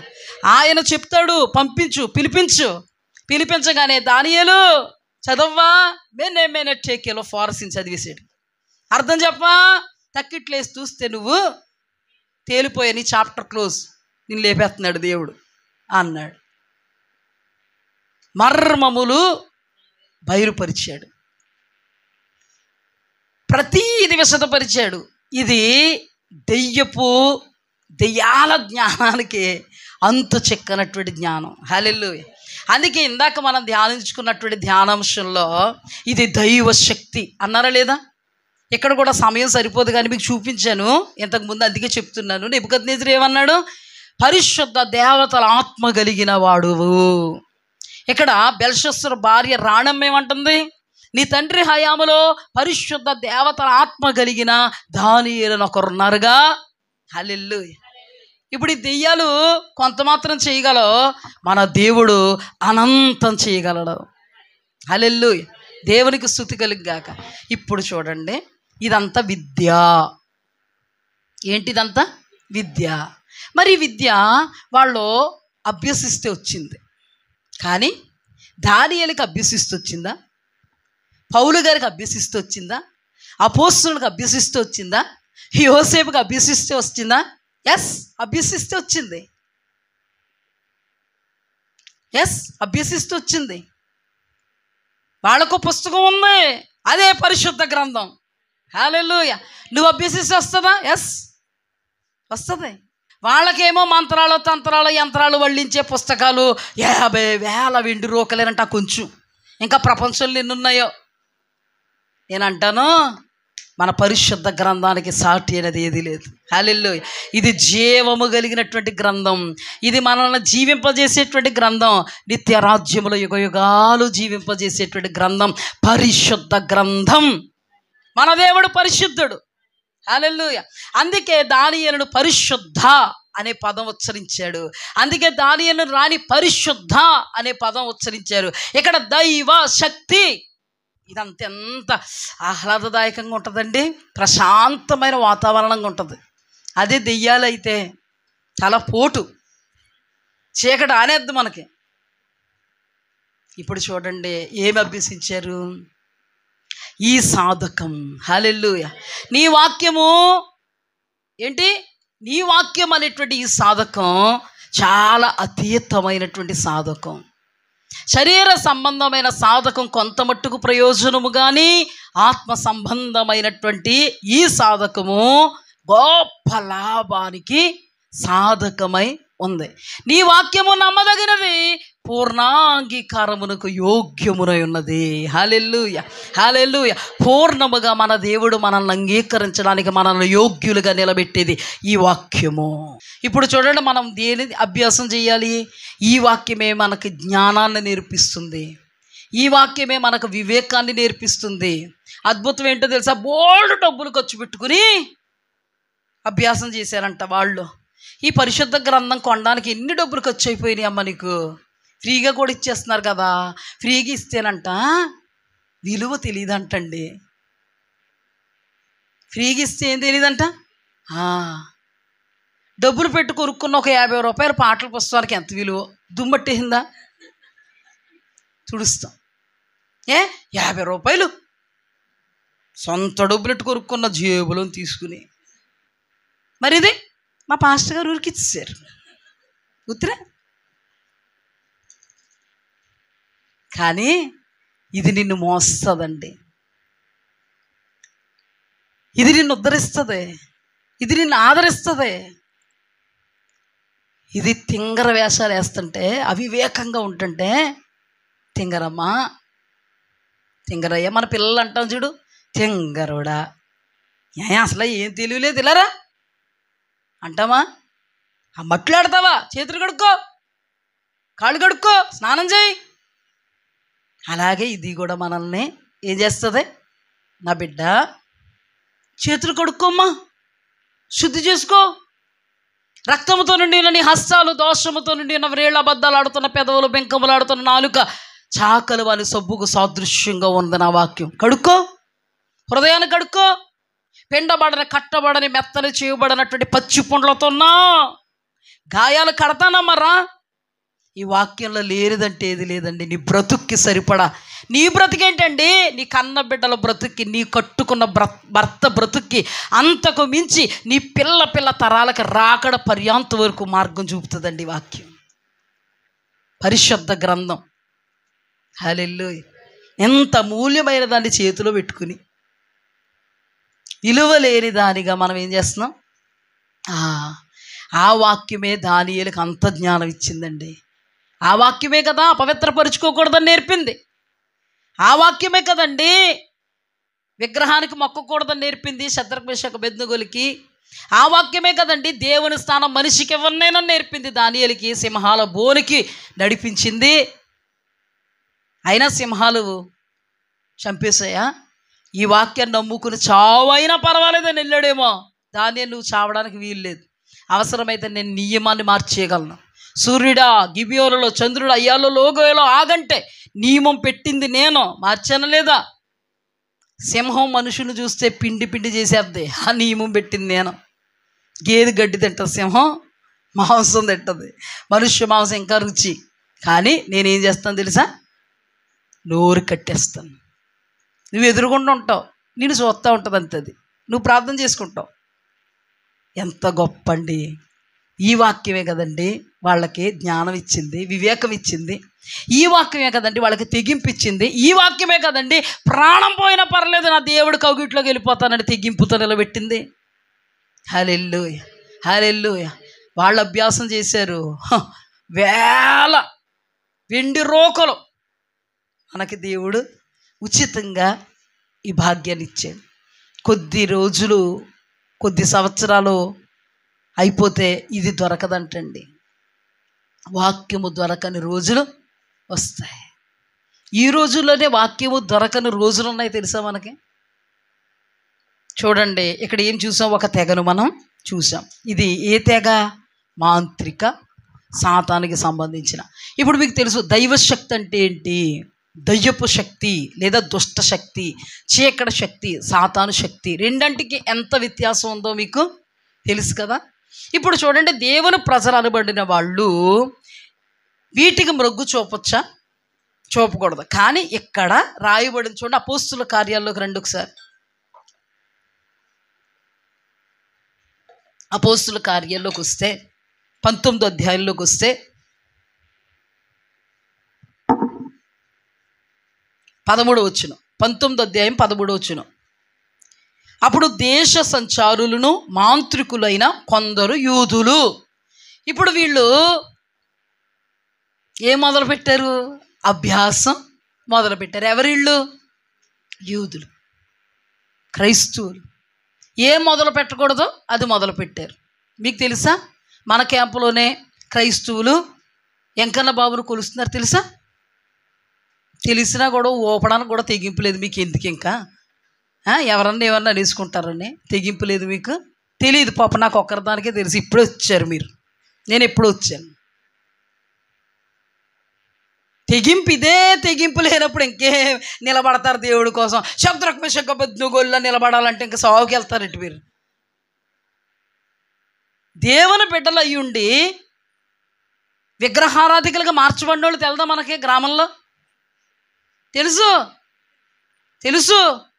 మరి ఇక్కడ కూడా చెయ్యరాని కార్యం కాదు అది. మరి ఇక్కడ కూడా యూదులు, క్రైస్తవులు చెయ్యరాని కార్యం ఏంటో తెలుసా? దేశ సంచారులు అనబడే మాంత్రికులు. ఇప్పుడు మాంత్రికులు అనబడే విద్య అభ్యసించాలా, అభ్యసించకూడదా? మరి వీళ్ళు మాంత్రిక విద్య అభ్యసించాలేదా? వీళ్ళకి ఏం పని? మాంత్రిక విద్య అభ్యసించడానికి. వీళ్ళకి ఏం పని? మాంత్రిక విద్య అభ్యసించడానికి. అది అభ్యాసం, అది విద్య అని మీకు ఎంతవరకు చెప్పాను నేను. వీళ్ళకి ఏం పని? బైబిల్ లేదు వీళ్ళకి, గ్రంథపు చుట్టలు లేవా? చెప్పే పాస్టర్లు లేరా? దైవజనులు లేరా? ఆది నుండి కూడా దేవుడు ఏర్పాటు చేసుకుంటూ రాలేదా? మోసే తర్వాత యెహోషువ తర్వాత ఇలాగ నాయకుల్ని, సమూయేల్ని, ప్రవక్తల్ని. కానీ వాళ్ళు చెప్పిన మాటలు విన్నారా వీళ్ళు? వాళ్ళు చెప్పిన మాటలు వెంటంటే వీళ్ళకి చెవులు దురదొచ్చేస్తుందంట. అందుకే దేవుని వాక్యంలో మనుష్యులు దురద చెవులు గలవారై, అంటే దేవుడు వీళ్ళకి ఏర్పాటు చేశాడు. పౌలు లాంటి వాళ్ళని ఏర్పాటు చేశాడు, ఆత్మీయుల్ని, అభిషక్తుల్ని. మనందరికి తెలియదా? యెషయా తెలుసు, ఇర్మీయా తెలుసు, యెహెజ్కేలు తెలుసు, ఇంకా చిన్న ప్రవక్తలు తెలుసు. వీళ్ళందరూ దేవునికి అనుకూలులు. ఇంతమంది ఏమని ప్రకటిస్తున్నారు, ఏమని హెచ్చరిస్తున్నారు? కొత్త నిబంధనలో పరిశుద్ధాత్మ కాలంలో కూడా ఎవరున్నారు? పరిశుద్ధాత్మ దేవుడు భూమి మీదకి వచ్చేసాక కూడా ఎవరున్నారు? ఎట్ ప్రజెంట్ ఇప్పుడు ఎవరున్నారు? ఉన్నారు లేదా? వీళ్ళకి ఏం అవసరం అండి మాంత్రిక విద్య అభ్యసించడం? చూపిస్తాను, 2 క్యారెక్టర్లు చూపిస్తాను మీకు.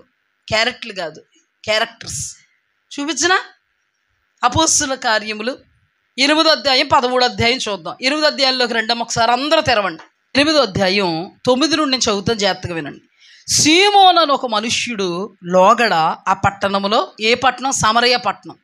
పట్టణములో గారుడి చేయుచు, ఈ గారిడి విద్య కదా, తాను ఎవడో ఒక గొప్పవాడని చెప్పుకొనుచు సమరయ జనులను విభ్రాంతిపరుచుచూ ఉండెను. కొద్దివాడు మొదలుకొని గొప్పవాని మట్టుకు అందరూ దేవుని మహాశక్తి అనబడినవాడు ఇతడే అని చెప్పుకొనుచు అతనిని లక్ష్యపెట్టిరి.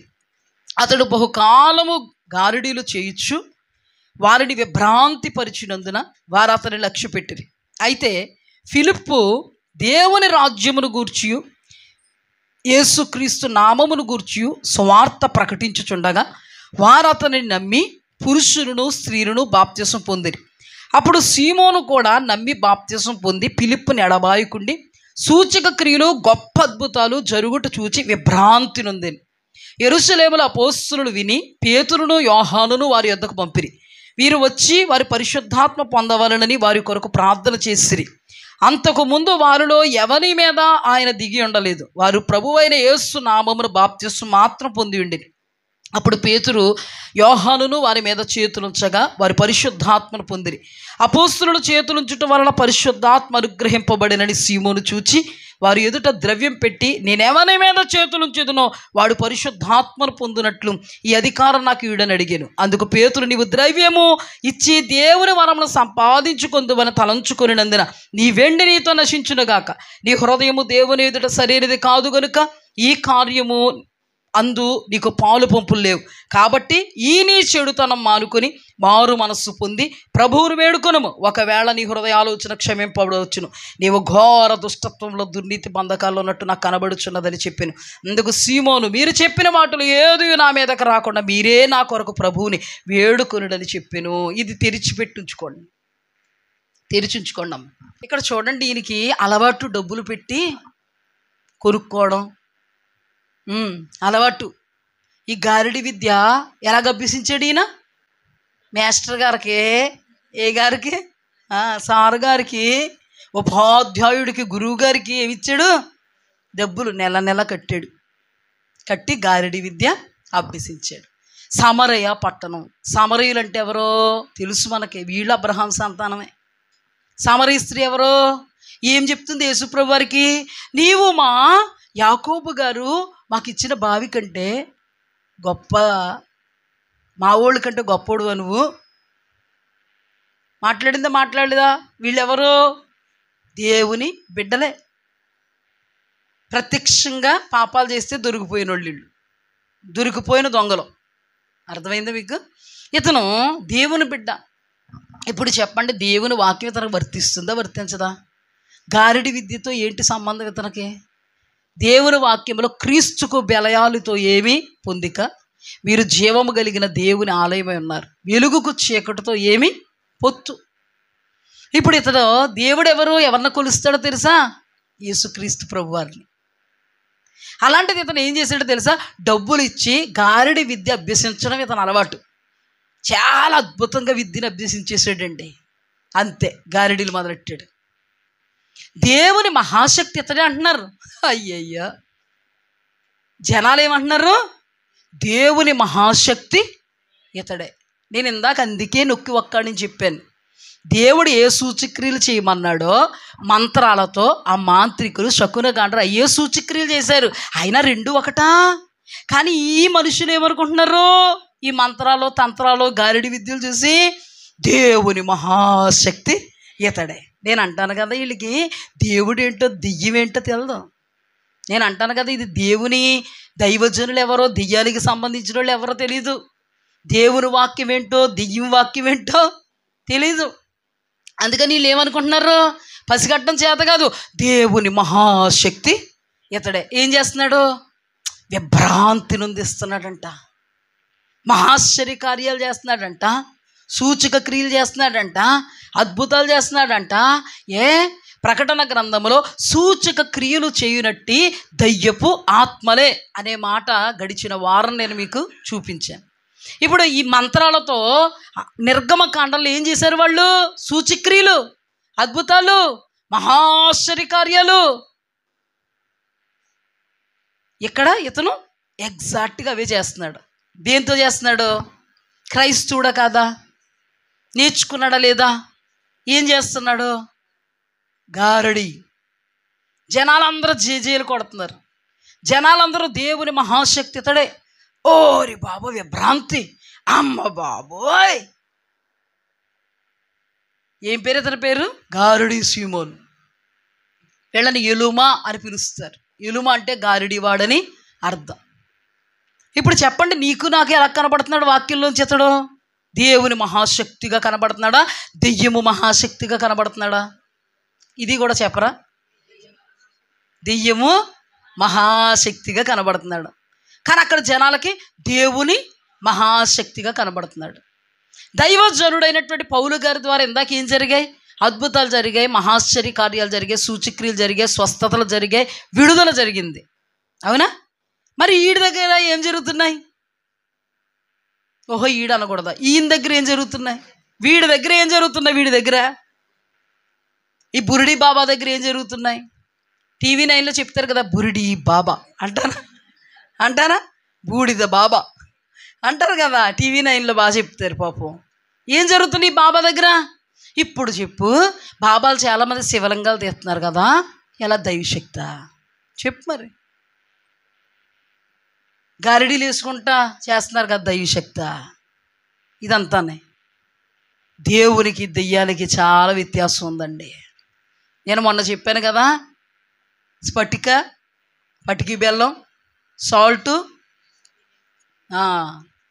టేస్ట్ సాల్ట్ కాదు, సాల్టు, అలాగే దాన్ని ఏమంటారు, బేకింగ్ పౌడరా, తినేసోడా, ఒకేలా కనబడతాయి. పరీక్షించకపోతే తెలుస్తుందా? ఈయనే మన దగ్గర కొత్త తెల్ల బట్టలు వేసుకుని వచ్చాడు. ఇప్పుడు చెప్పుకుందాం, మనందరూ ఇక్కడే ఉన్నాం. ఆనంద్ పాస్టర్ గారు ఏరి, ఆనంద్ పాస్టర్ గారు ఇల్లు ఇదేనండి అంట వచ్చాడు. ఇదేనండి. తెల్ల బట్టలు వేసేసుకునేటప్పటికి ఏమనుకుంటాం మనం?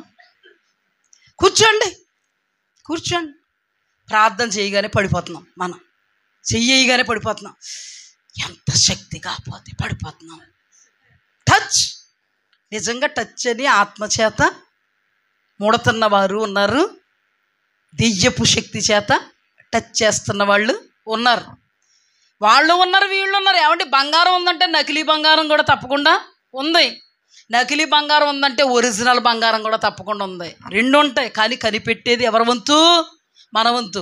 ఇప్పుడు చూడండి, యూరిడి బాబా అని మనకు తెలుదా, తెల్ల బట్టలు వేసేసుకుని నిజంగా ప్రశాంత వాతావరణం అతని ముఖంలో కనబడిపోయింది అనుకో. మీకు కనబడిపోద్ది, నాకు కనబడవద్దు. కనబడిపోయింది అనుకో, పడిపోతున్నారు అనుకో, ఖచ్చితంగా మనకి ఏం కలుగుద్ది?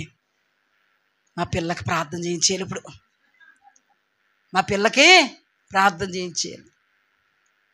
నా ఒళ్ళు తినలేదు, పాడైపోయింది, బలహీనతలన్నీ ఏలుబడి చేసేస్తున్నాయి. ఇప్పుడు ఎలాగైనా ఆయన నెత్తి మీద చేయి పెట్టించుకోవాలి, చెయ్యాలి. పెట్టించుకో, నెత్తి మీద ఎట్టి దెయ్యపు శక్తే. అవునా కదా? ఇప్పుడు చూడండి అమ్మా, ఇతరులు ఏం చూడగలుగుతున్నా? విద్య, దెయ్యాల విద్య, మాంత్రిక విద్య, గారడి విద్య ఏం చేస్తున్నాడు? అమ్మ బాబోయ్, తానెవడో గొప్పవాడినని చెప్పుకొనొచ్చు. పౌలు ఎప్పుడన్నా నేను గొప్పవాడినని చెప్పుకున్నాడా? మోసే ఎప్పుడన్నా నేను గొప్పవాడని చెప్పుకున్నాడు? దేవుడే గొప్ప చేశాడా? వీళ్ళు ఎప్పుడు కూడా నేను గొప్ప అని చెప్పుకుంటాను. అందుకే టీవీలో టచ్ అంత ఫోకస్ ఎక్కడ ఉంటుంది తెలుసా? టీవీలో మీకు పడిపోవడాలు, దెయ్యాలు ఎగిరేయడాలు, స్వస్థతలో. ఒక్కడ చెప్పు, మన చర్చిలో అన్ని అద్భుతాలు జరుగుతాయి. కానీ ఏ రోజైనా ఏంటమ్మా ఎదరికి రండి రికార్డింగ్ చేయండి అన్నామా? ఎందుకండి? చేసుకునే దేవుడండి. మనల్ని ఎక్కడ నిలబెట్టాలో నిలబెడతాడు. హల్లెలూయా. ఇలాంటి వాళ్ళు చెప్పుకోరు మేం గొప్పవాళ్ళమోయ్, మేం గొప్పవాళ్ళం. ఈ గారిడి కూడా ఏం చెప్పుకుంటున్నాడు? తానెవడో గొప్పవాడని చెప్పుకొనుచు జనాలందరినీ బురిడి బాబా ఏం చేస్తున్నాడు? బురిడి కొట్టిస్తూ ఏం చేస్తాడు? భ్రమపరుస్తూ అతని హయాంలోకి తీసుకొచ్చి ఇతడెవడో గొప్పోడు. ఫస్ట్ ఏమో నేను గొప్పోడని చెప్పుకున్నాడు. ఇప్పుడు జనాలేమో దేవుని మహాశక్తి ఇతడే, గొప్పోడు ఇతడే. అడ్వర్టైజ్ బాగా జరిగింది. అడ్వర్టైజ్ ఎందుకండి? నిజానికే అబద్ధానికి ఉండాలి. కానీ చూడండి ఇక్కడ మళ్ళీ ఏమని? సూచక క్రియలు గొప్ప అద్భుతములు జరుగుట చూచి విభ్రాంతి నుండేది. ఇప్పుడు ఇతడు అందరినీ విభ్రాంతి నొందిస్తూ నిజమైనటువంటి దైవ ఆత్మ చేత నింపబడినటువంటి ఫిలిప్పు ద్వారా మహాసూచక్రియలు అద్భుతాలు జరుగుతుంటే ఇతడు ఎంతోమందిని విభ్రాంతికి గురి చేస్తే మన ఫిలిప్పు గారు ఈ దెయ్యం పట్టినోడిని, ఈ గారిడివాడిని విభ్రాంతికి గురి చేశాడు. గారిడివాడు దృష్టి ఎక్కడ పడిందో తెలుసా? నేనే ఇది అనుకుంటే నాకంటే ఇదిగా ఉన్నాడు. అంతేగాని దైవికమైనదని గుర్తించగలిగాడా? గ్రహించగలిగాడా? అందరూ బాప్తీసం తీసుకుంటూ వచ్చేసి బాప్తీసంలో తీసి ములిగేసాడు అన్నమాట. ములగడమే కదా బాప్తీసం అంటే ఏంటి? బాప్తీసం అంటే ఏంటి? ములిగేయడమే కదా అన్నట్టు ములిగేసాడు. ములిగేసేటప్పటికి కుడిభుజం లాగా ఉన్నాడు. ఎందుకు కుడిభుజం అయ్యా నువ్వు? ఆయనలో ఏ ఆత్మీయ చూసో, ఏ దేవుణ్ణి చూసి కుడిభుజం? దేవుణ్ణి ఆత్మీయతను చూసి కాదు. నేనే మహా ఇది అనుకుంటే నాకంటే మహా ఇదిగా ఉన్నాడు. నేర్చుకోవాలి. నీకు నేర్చుకుంటామే కదా. వాడి దగ్గర నేర్చుకున్నాం, ఇప్పుడు ఈయన దగ్గర నేర్చుకోవాలి. కాపీ కొట్టాలి ఇప్పుడు, కాపీ. అందుకే నేను ఇంతకుముందు ఎవరిని చెప్పాను? ఇమిటేట్ చేసిన వాళ్ళు అందరూ చీకటికి సంబంధించిన వాళ్ళు. Copy copy not coffee, copy కొడతారంటే వీళ్ళు. అర్థమైందా మీకు? ఇప్పుడు చూడండి, ఇప్పుడు ఎందుకు వెంబడిస్తున్నాడు? విభ్రాంతి నొంది వెంబడిస్తున్నాడు. ఆ తర్వాత ఏం జరిగిందో తెలుసా? ఈ ఫిలిప్ కంటే పెద్ద పాస్టర్లు ఇద్దరు వచ్చారు. ఫిలిప్ గారి కంటే పెద్ద పాస్టర్లు ఇద్దరు. ఇప్పుడు ఎవరిని పట్టుకుంటావు? గారిడి ఎవరిని పట్టుకుంటావు? ఫిలిప్ని వదిలేసి పెద్దోళ్ళు ఇద్దరిని. నీ బ్రతుకంతే, నీ బ్రతుకంతే. చాలా అర్థం ఉందో వినండి. ఇప్పుడు ఫిలిప్ గారిని వదిలేసి పేతురు గారు యోహాను గారిని పట్టుకుని, ఏమండి ఇది డబ్బు బట్టే పెట్టు ఉంచండి మీ దగ్గర, మీరు ఇలా చెయ్యగానే పరిశుద్ధాత్మ పొందేసుకుంటున్నారు కదండి ఇలాగా కదండి, ఆ వరం నాకు వచ్చేయాలండి. ఈ డబ్బులు తీసుకుని మీరు ఆ వరం నాకు ఇచ్చేయండి. వీడు బ్రతుకు ఎప్పుడు కూడా వాళ్ళు చూడడం వీళ్ళు చూడడం, గొప్ప కోసం, మెప్పు కోసం, తెప్ప కోసం, నన్ను ఇంకా జైలు కొట్టాలి. ఈ ఫిలిప్ పాస్టర్ ఏదో చాలా ఘనంగా ఉన్నాడు. ఫిలిప్ పాస్టర్ గారి కంటే పేతురు గారు, యోహాను గారు ఇంకా పెద్ద పాస్టర్లో. వాళ్ళ చేతులు వేస్తుంటే వాళ్ళలో ఉన్న ఆత్మీయత వద్దు, వాళ్ళలో ఉన్న దైవికమైన స్వభావం వద్దు, దైవాత్మ వద్దు, వాళ్ళ ప్రయాస వద్దు, వాళ్ళ పరిస్థితి వద్దు, వాళ్ళలాగా అయిపోవాలి. ఈ రోజుల్లో కూడా చాలామంది అలాగ అనుకుంటున్నారు కదా. ఆ పాస్టర్ గారిలాగా అయిపోవాలి, ఈ పాస్టర్ అమ్మ గారిలాగా అయిపోవాలి, ఆ పాస్టర్ గారిలాగా బోధించాలి, ఈ పాస్టర్ అమ్మ గారిలాగా పాడాలి. అంతేగాని అసలు దేవునికి వాళ్ళకి సంబంధం ఏంటి? వ్యక్తిగతంగా దేవుడు ఏ ఉద్దేశంతో వాళ్ళు నిలబెట్టుకున్నారు, వాళ్ళని వాళ్ళు చెప్పుకోలేదు. కానీ ఇక్కడ గారిడి సీమోన్ ఏమంటాడు? నేను మహా గొప్పవాడిని చెప్పుకుంటున్నాడు. ఈ రోజున మేము మహా గొప్పవాళ్ళు అని చెప్పుకున్న వాళ్ళందరూ తమ్మును తాము హెచ్చించుకున్న వాళ్ళే. దేవుని వాక్యంలో తమ్మును తాము హెచ్చించుకుని వాడు తగ్గింపబడతాడు. ఈ స్వభావం ఎందుకు వస్తుందండి? అసలు దేవుని బిడ్డలైతే ఇటువంటి స్వభావం ఉండదు. సాతానికి సంబంధించిన బిడ్డలైతే స్వభావం ఉంటుంది. మనం స్వభావాన్ని బట్టి అంచనా వేయాలి, మన క్రియలను బట్టి మనల్ని మనం అంచనా వేసుకోవాలి. ఈ వాక్యం అందరూ వింటున్నా కూడా మనలో అటువంటి స్వభావం పరిస్థితి ఉంటే దాన్ని బట్టి అంచనా వేసుకోవాలి. ఇతను సాతానికి సంబంధించినోడా కదా, దురాత్మకు సంబంధించినోడే కదా, దెయ్యానికి సంబంధించినోడే కదా. ఏ లక్షణాలు కనబడతాయి? నేను గొప్పోడ్నో. కనబడుతుందా? ఎందుకు ఫిలిప్పుని వెంబడిస్తున్నావు? ఏదో ఆశించి. గొప్ప పాస్టర్ గారు పక్కనుంటే మనం కూడా, మరి ఇంకా పెద్ద పాస్టర్లు వస్తే ఎందుకు వెళ్తున్నాం? ఫిలిప్పు పాస్టర్ గారు కంటే పెద్దోళ్ళు వాళ్ళు. మరి వాళ్ళని ఏం చూస్తాం? ఫిలిప్పు పాస్టర్ గారు ఇక్కడ ఉంటారు కానీ వాళ్ళు మళ్ళీ వెళ్ళిపోతారు. ఎక్కడికి వెళ్ళిపోతారు? ఇక్కడ ఉండరు, లేకపోతే ఆయన పక్కకి వెళ్ళిపోదును కానీ ఉండరు కదా. అందుకని ఏం కావాలి ఇప్పుడు నీకు? నేను డబ్బులు ఇచ్చి అభిషేకాన్ని కొనుక్కుంటాను. ఏ అభిషేకం కావాలి నీకు? నేను కూడా చేతులు ఎత్తే ఇలాగ ఎగిరేయాలి వీళ్ళందరని. అదే కావాలి నాకు. ఇమిటేషన్, అనుకరణ దెయ్యంలో ఉంటుంది. ఇది సాతానుకు సంబంధించిన వాళ్ళు ఉంటుంది. దేవునికి సంబంధించిన వాళ్ళు ఎవరిలైనా చూసారా మీరు? మోషే మొదలుకొని పాత నిబంధన గ్రంథంలో ఎవరిలో చూసారా? ప్రవక్తల్లో చూసారా? కొత్త నిబంధనలు అపోస్తుల్లో చూసారా? సాతాను యొక్క ఏంటిది? సరుకు. పాస్టర్ గారు అంటారు కదా సరుకు. సాతాను యొక్క సరుకు ఉందా మనలో? అలాగైపోవాలి, ఇలాగైపోవాలి. వాళ్ళు అలాగైపోయారు కానీ వాళ్ళని చూసి వాళ్ళకంటే ఎక్కువ అయిపోవాలి. ఇలా ఉండాలి, అలా ఉండాలి. అమ్మమ్మో నిద్ర పడతలేదు బాబోయ్, ఎలాగైనా అయిపోవాలి, అప్పు సొప్పు చేసి అయిపోవాలి, ఈఎంఐలు తెచ్చి ఉందా అలాంటిది? విశ్వాసుల బాధ ఏమో ఇది. సేవకుల బాధ ఏంటంటే ఆ సేవకుల్లాగా అయిపోవాలి, ఈ సేవకుళ్ళు అయిపోవాలి, ఈ సేవకురాళ్ళు అయిపోవాలి, ఆ సేవకుల్లాగా అయిపోవు. అర్థమైందా మీకు? ఇవన్నీ ఎవరిలో ఉన్నాయి లక్షణాలు? సాతానుకు సంబంధించిన వారిలో ఉన్నాయి. ఇలాంటి నీలో ఉండొచ్చా? పోనీ నాలో ఉండొచ్చా? ఉండకూడదు. ఉంటే మనం ఎవరి సొత్తులు? ఎవరికి మన మీద అధికారం ఉంటుంది? సాతానికి అధికారం ఉంటుంది. ఇక్కడ చూడండి మీరు, టోటల్గా దేవుడు మాట్లాడుతున్నాడు. ఒక దైవజనుడు కుడిభుజం అనుకుంటున్న వ్యక్తితో దేవుడు మాట్లాడుతున్నాడు. నీవు ఘోరమైన దుష్టత్వంలో, దుర్నీతి బంధకములో ఉన్నట్టుగా నాకు తోచుతున్నావు, కనబడుతుంది. మళ్ళంటి వాళ్ళు ఎవరినైనా ఇదిగో నువ్వు ఘోరమైన దుష్టత్వంలో, దుర్నీతి బంధకాల్లో ఉన్నావు, నీవు దేవుడిని శోధిస్తున్నావు అంటే, శోధించలేదండి నేను, బంధకంలో లేనండి నేను, దుష్టత్వంలో లేనండి నేను. ఎక్కడున్నావు? ఆనంద్ గారు చర్చిలో ఉన్నానండి. ఏం వింటున్నావు? వాక్యం వింటున్నానండి. ఏం చేస్తున్నావు? ఆరాధన చేస్తున్నానండి. ఫలానా ఒళ్ళలాగా నేను అన్య దేవతల్ని పూజించట్లేదండి. వస్తుంది, అంతా వస్తుంది. సమయం దేవుడు ఇస్తే కనుక మనకి ఈరోజు మొత్తం అంతా వస్తుంది. ఇది జాగ్రత్త గుర్తుపెట్టుకోండి. ఇది జాగ్రత్తగా. ఇతనెవరో? యూదుడు, యూదుల్లోనే సామరీయుడు. అర్థమైందా? కానీ ఏమున్నాయి? ఉండకూడనివి ఉన్నాయి. బంధకాల్లో ఉన్నాడు, ఘోరమైన దుష్టత్వంలో ఉన్నాడు.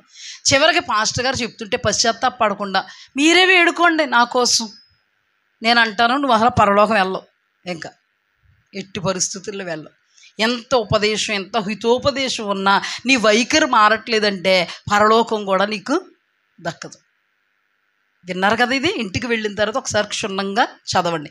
నెక్స్ట్ ఇంకొక మాట, అపోస్తలుల కార్యములు 13వ అధ్యాయము 6. వారు ఆ ద్వీపమంతటా సంచరించి పాపు అను ఊరికి వచ్చినప్పుడు గారడి వాడును అబద్ధ ప్రవక్తయునైన బర్యేసు అను ఒక యూదుని చూచిరి. ఇతను కూడా ఎవరు? యూదుడు, అబద్ధ ప్రవక్త. ఇతని పేరు కూడా యేసు. ఎవరు? బర్యేసు. ఎవరు? యూదుడు. ఇతను కూడా గారిడివాడు. అతన్ని ఏమని రాయబడి ఉంది? పరిశుద్ధాత్మదేవుడు ఏమని సంబోధిస్తున్నాడు ఇతన్ని? అబద్ధ ప్రవక్త. ఇప్పుడు గారిడి సీమోన్ ఎవరో ఈ మాటను బట్టి? అబద్ధికుడు, మోసగాడు, వంచుకుడు, కపటం, పన్నాగం అన్నీ అతను ముసుగులోనే ఉన్నాయి. ఇక్కడ కూడా చూడండి, ఇక్కడ జరిగిన సందర్భం ఏంటి? వారు ఆ ద్వీపమంతటా సంచరించి పాపను ఊరికి వచ్చినప్పుడు గారిడివాడును అబద్ధ ప్రవక్త అయిన బర్యేసు అని ఒక యూదుని చూచిరి. ఇతడు వివేకము గలవాడై సెర్గి పౌలు అను అధిపతి యొద్ద ఉండెను. అతడు బర్నబాను సౌలును పిలిపించి దేవుని వాక్యం వినగోరెను. అయితే ఎలుమ అంటే గారిడివాడు అధిపతిని విశ్వాసం నుండి తొలగింపవలనని యత్నం చేసి వారిని ఎదిరించాను. ఎలుమ అనే పేరుకు గారిడివాడని అర్థం. అందుకు పౌలు అనబడిన సౌలు పరిశుద్ధాత్మతో నింపబడిన వాడై అతని తేరు చూచి సమస్త కపటముతోనూ సమస్త దుర్మార్గముతోనూ నిండినవాడా, అపవాది కుమారుడా, సమస్త నీతికి విరోధి, నీవు ప్రభువు యొక్క తిన్నని మార్గము చెడగొట్టుట మానవా, ఇదిగో ప్రభువు తన చెయ్యి నీ మీద ఎత్తి ఉన్నాడు, నీవు కొంతకాలం గుడ్డివాడవై సూర్యుని చూడకుందువని చెప్పాను. ఒక అధికారి దగ్గర ఎవరున్నారంట? బర్యేసు అనబడేటువంటి గారిడివాడు. ఇతడు దుర్మార్గుడు. చాలా వాక్యంలో రాయబడి ఉందంటే ఇతడు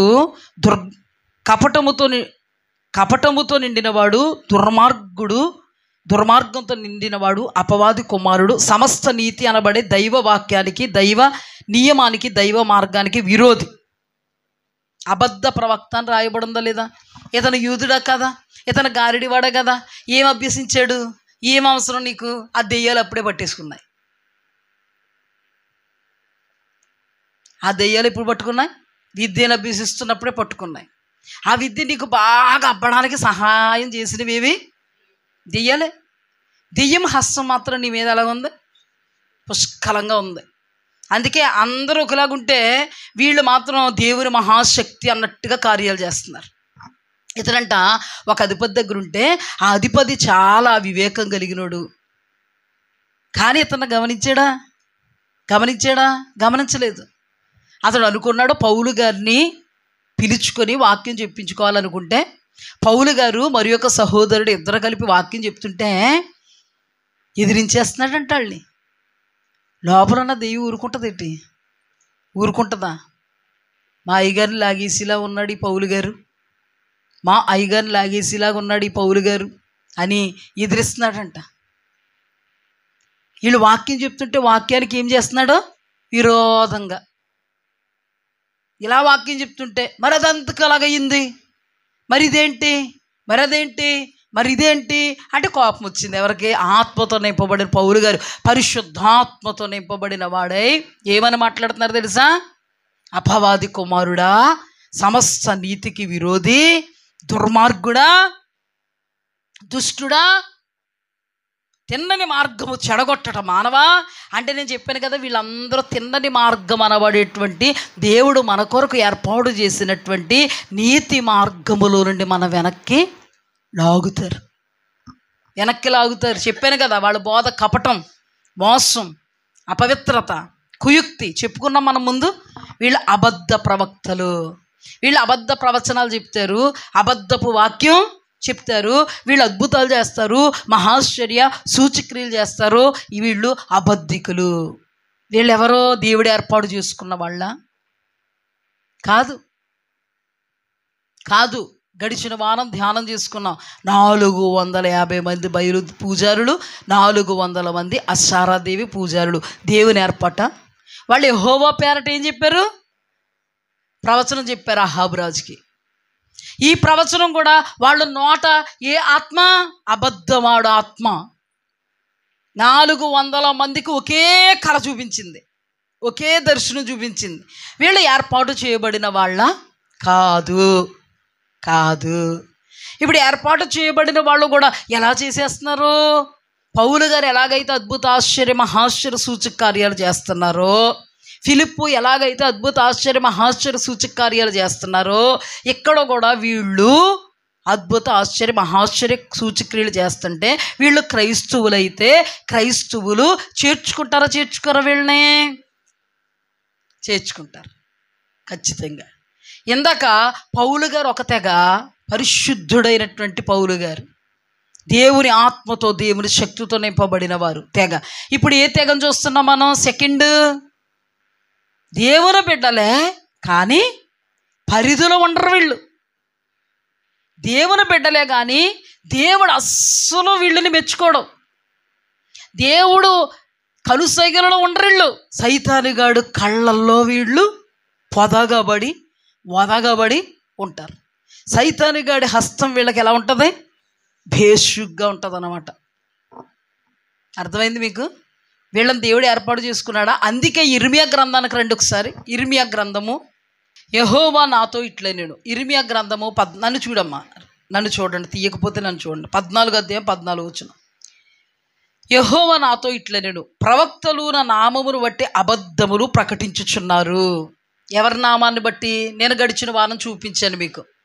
400 మంది అశారాదేవి ప్రవక్తల నోట అబద్ధమాడు ఆత్మ ఒకే దర్శనాన్ని లేదా ఒకే స్వప్నాన్ని చూపిస్తే వాళ్ళ 400 మంది కూడా ఆ స్వప్నాన్ని లేదా దర్శనాన్ని చూసి యెహోవా, సిద్కియాతో పాటు మిగతా 399 మంది ఏమన్నారు?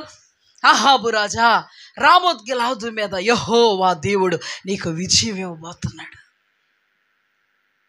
ఇదిగో ఈ కొమ్ము చేయించుకొచ్చాను, ఒక్క పోటు పొడిసి చంపబోతున్నావు. నువ్వు ఎవరిని? యెహోషాపాతు రాజుకి ఎక్కడో వివేకం కలిగినోడు కదా, పరిశుద్ధ దేవుని ఆత్మ కలిగినోడు కదా. వీళ్ళ తప్ప యెహోవా ప్రవక్తల్లో ఒకడైనను లేడా? మిఖాయ అన్నవాడు ఒకడు ఉన్నాళ్లే, ఎప్పుడు నాకు అనుకూలంగా చెప్పడు.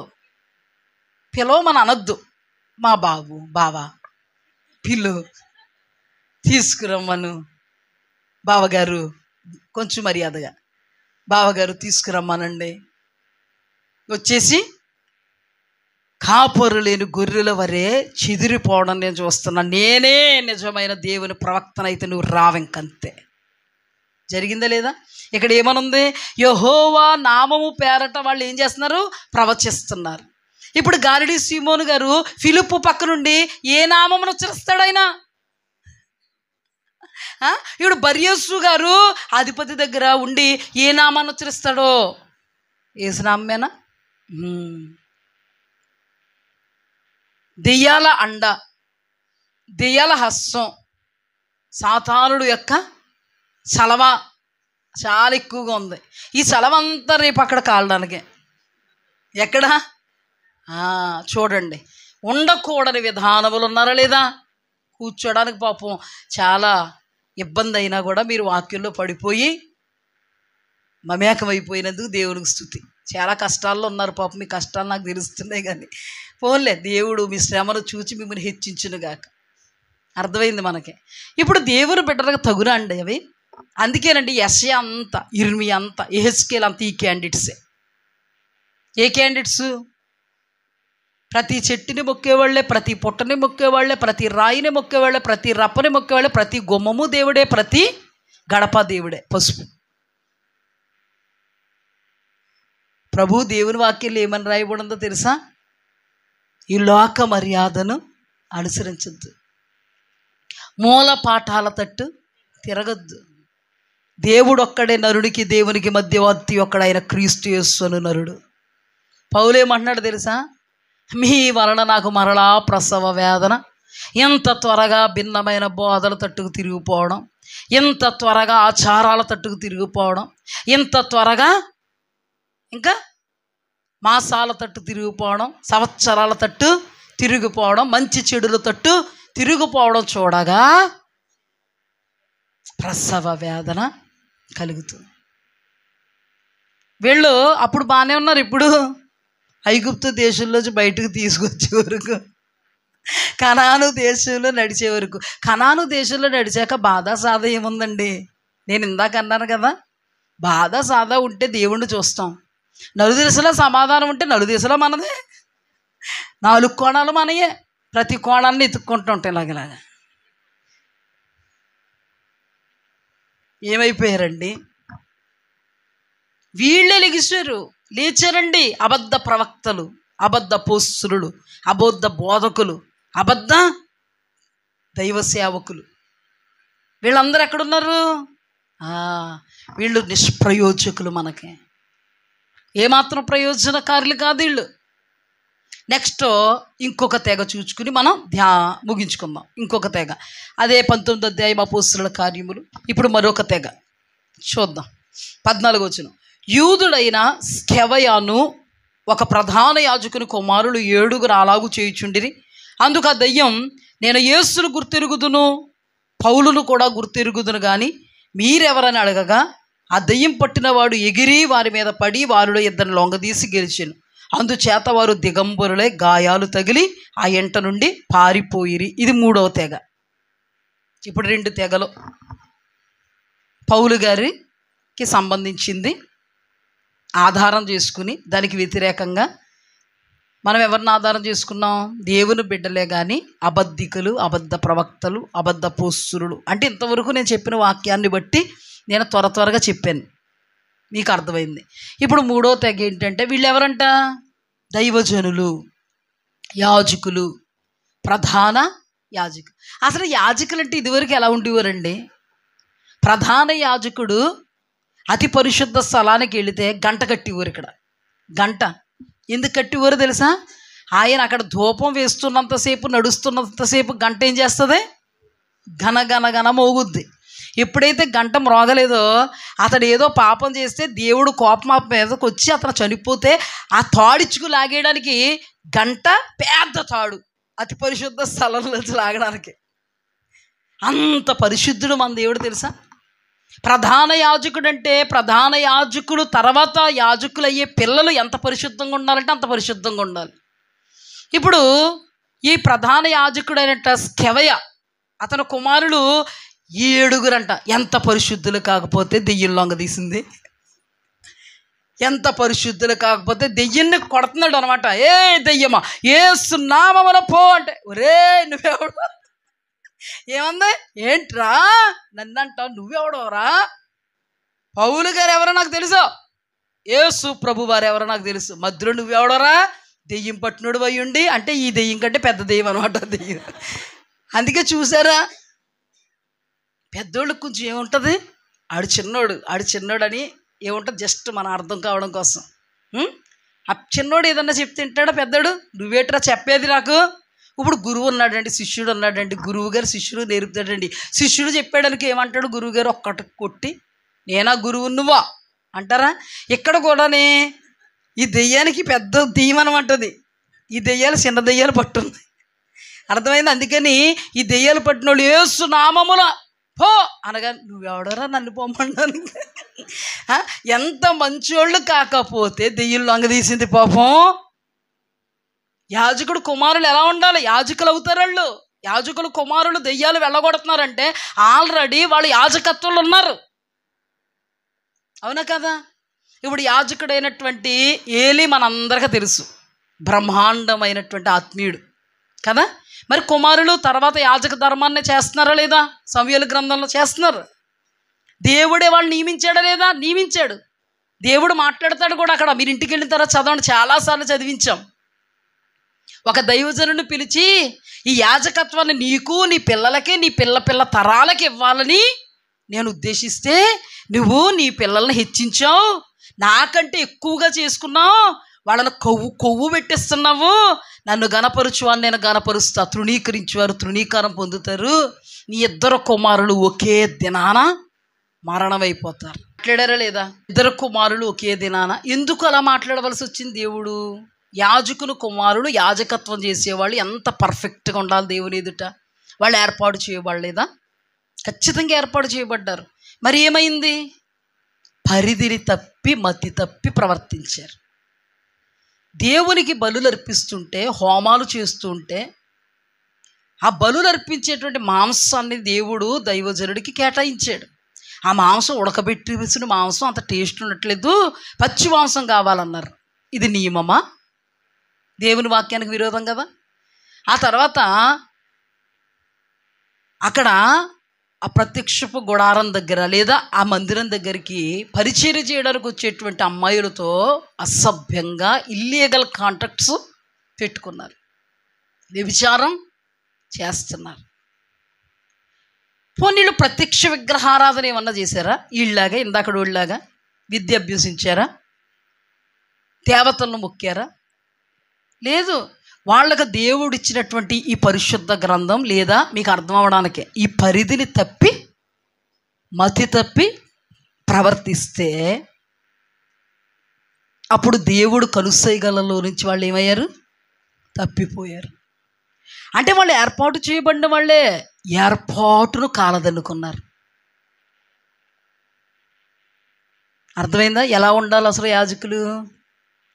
ఏర్పాటును కాలదనుకుంటే వాళ్ళని దేవుడు ఏమన్నారు తెలుసా? తమ్మును తామే శాపగ్రస్తులు చేసుకున్నారు. నీ దేహము దేవుని ఆలయం, ఇది పరిశుద్ధాత్మక నిలయం, కానీ ఈ దేహంతో పాపపు పనులు జరిగిస్తున్నారు. అసలు వ్యభిచారం అనేది పాపం అని ఒకరోజు మీతో మాట్లాడాను కదా శుక్రవారం. ఏ పాపమైనా బయట జరుగుతుంది, కానీ వ్యభిచారం అనే పాపం శరీరంలో జరుగుతుంది. ఈ శరీరమే, ఈ దేహమే దేవుని ఆలయం. అర్థమైందా? కానీ వీళ్ళు యాజకులై ఉండి వాక్యం బోధించాల్సిన వాళ్ళు అయి ఉండి మతి తప్పి ప్రవర్తిస్తున్నారు. దేవుడు వాళ్ళని శాపగ్రస్తులుగా ఎంచాడు. దేవుడు వాళ్ళని దుర్మరణానికి అప్పగించేశాడు. వీళ్ళ వల్ల సంఘానికి హానా, వీళ్ళ వల్ల సంఘానికి క్షేమమా? ఎంతోమంది వెనక్కి వెళ్ళిపోయారండి. ఎంతోమంది దేవుడికి బలులు అర్పించడానికి వీళ్ళని బట్టి అసహ్యం వేసి వెనక్కి తిరిగిపోయారు. ఈ రోజున ఎంతమంది దైవజనులు అంటే అసహ్యం వేసి వెనక్కి తిరగపోవట్లేదు. ఎంతమంది దైవజనుల యొక్క బోధలు విని వెనక్కి తిరిగిపోవట్లేదు. ఎంతమంది దైవజనుల జీవితాలను చూచి వెనక్కి తిరిగిపోవట్లేదు. ఎంతమంది దైవజనులు జీవితాలను చూచి నిలువెచ్చని స్థితికి దిగిపోవట్లేదు జనాలు. ఇందాక పౌలు గారు ఒక కేటగిరీ అయితే, ఈ అబద్ధికులు దేవుని బిడ్డలే కానీ దేవుడు ఏర్పాటు చేసుకోలేదు. వీళ్ళు ఆది నుంచి అసలు వాక్యం అంటే ఏంటో తెలియదు. కానీ మూడో కేటగిరీ ప్రతిష్ఠితులు,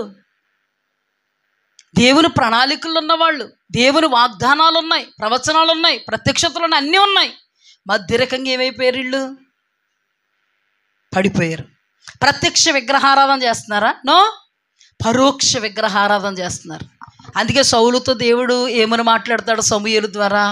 మాట వినుట శ్రేష్టం, బలులు అర్పించుట వలన దేవుడు సంతోషించడు, తిరుగుబాటు చేయుట సోది చెప్పుటను పాపముతో సమానము, మాయా విగ్రహాలను మాట వినకపోవుట మాయా విగ్రహాలను గృహదేవతలను పూజించుటతో సమానం. అంటే మూర్ఖత్వాన్ని అగుపరచడం. మాట వినకపోవడం అంటే మూర్ఖత్వాన్ని అగుపరచడం. దేవుడు ఎప్పుడు కూడా నా మాట విను, నా ఆజ్ఞ గైకోను. కొంత లోతుకు వెళితే రూతు గ్రంథంలో బోయజుకు సాదృశ్యంగా ఉన్నటువంటి దేవాది దేవుడు సంఘానికి సాదృశ్యంగా రూతుతో మొట్టమొదటి మాట ఏంటి? నా మాట విను. కానీ ఇక్కడ మాట విన్నారండి వీళ్ళు. యాజక ధర్మంలో ఎంత ప్రతిష్ఠితంగా ఉండాలండి. వాళ్ళ తండ్రిని చూడలేదా? ప్రతిష్ఠతను కోల్పోయి వాళ్ళు యాజక ధర్మాన్ని నిర్వర్తిస్తుంటే చూచుచున్న దేవుడు ఊరుకుంటాడా? వీళ్ళు మంచి బోధకులండి, ఏర్పాటు చేయబడిన వాళ్ళే, కానీ ఏర్పాటును కాలదనుకున్నారు, పడిపోయారు. ఇంతకుముందు చెప్పాను, బిలాము ఏర్పాట్లో ఉన్నవాడే, కాలదనుకున్నాడు, పడిపోయాడు. అపోస్తులుడైనటువంటి ఇస్కరియోతు యోధ దొంగ అపోస్తులుడైపోయాడు, పడిపోయాడు. ఎలా పడిపోతారు వీళ్ళు? పరిధిలో నుండి తప్పి మతి తప్పి ప్రవర్తిస్తారు. అందుకే సౌలు చూడండి, దెయ్యం ఎందుకు వచ్చింది సౌలులోకి? దెయ్యం ఎందుకు వచ్చింది? ప్రత్యక్ష విగ్రహారాధన చేసినందుకు దెయ్యాలతో ఉన్నాడా? ఆత్మ వచ్చినప్పుడు ప్రవచించాడు, దెయ్యం వచ్చినప్పుడు కూడా ప్రవచిస్తే అక్కడ రాయబడిన మాట సౌలు ప్రవచించగా కింద వెర్రి మాటలు అని రాయబడి ఉంది. అంటే ఈ ప్రవక్తలు వెర్రి మాటలు మాట్లాడలేదా? 400 మందిని అబద్ధ దర్శనాలు చూడలేదా? ఇర్మియా గ్రంథంలో దేవుడు అందుకే మాట్లాడలేదా? వాళ్ళు నా పేరట ఏం చేస్తున్నారు? అబద్ధ దర్శనాలు చూస్తున్నారు, నా పేరట ప్రవచనాలు చెప్తున్నారు. ఇన్ని తెగలు ఉన్నాయి. ఇప్పుడు సౌల్లోనికి దెయ్యం ఎందుకు వచ్చిందండి? ప్రత్యక్ష విగ్రహారాధన చేశాడా? మూర్ఖత్వాన్ని అగుపరిచాడు, మాట వినలేదు, ఏమయ్యాడు? తిరుగుబాటు చేశాడు. తిరుగుబాటు చేయడం సోద చెప్పుటను పాపముతో సమానం. హొఫ్ని ఫినోహోసులు కూడా తిరుగుబాటు చేసిన లెక్కే, హొఫ్ని ఫినోహోసులు కూడా మూర్ఖత్వాన్ని అగుపరిచిన లెక్కే. అక్కడ ఉన్నటువంటి యూదులు నిజంగానే మాయాతంత్రాలకి ఆకర్షితులై దేవతలకు ఆకర్షితులైతే, వీళ్ళు పరోక్షంగా దేవుని మాట వినకుండా దెయ్యాల చేత ఎడవబడుతున్నారు. అర్థమైంది కదా మనకి? దెయ్యాల చేత ఏమవుతున్నారు? అందుకే వీళ్ళలోకి ఏమొచ్చింది? దురాత్మ వచ్చింది. సౌలును దేవుని ఆత్మ విడిచి దురాత్మ వచ్చి విరిపించగా. ఎందుకు షార్ట్కట్లో చెప్తుందంటే మీ అందరికీ ఆల్రెడీ చెప్పే ఉంచాం. ఈ అంశంలోనే చెప్పుకుంటూ వచ్చాం last week, before last week కదా. చెప్పండి ఇప్పుడు చూడండి, జాగ్రత్తగా మనం ధ్యానం చేస్తే వచ్చే వారం ధ్యానం చేద్దాం, సమయం అయింది. అయితే కొంచెం మీకు చెప్పి నేను ముగిస్తాను. దెయ్యం ఎందుకు పట్టుకుంది? పరిధిని తప్పినందుకు పట్టుకుంది. పరిధిని తప్పినందుకు పట్టుకుంది. అర్ధామర్ధ క్రైస్తవురాలుగా ఉన్నావా, అర్ధామర్ధ క్రైస్తవుడుగా ఉన్నావా, దెయ్యం పట్టుకుంటుంది. జాగ్రత్త. అప్పటి నుంచి ఈ అబద్ధ ప్రవక్తలు యేసునామమే, ఈ గారిడి వాళ్ళు యేసునామమే. యేసు యేసు యేసు యేసు రాజా, ఇదే పాట.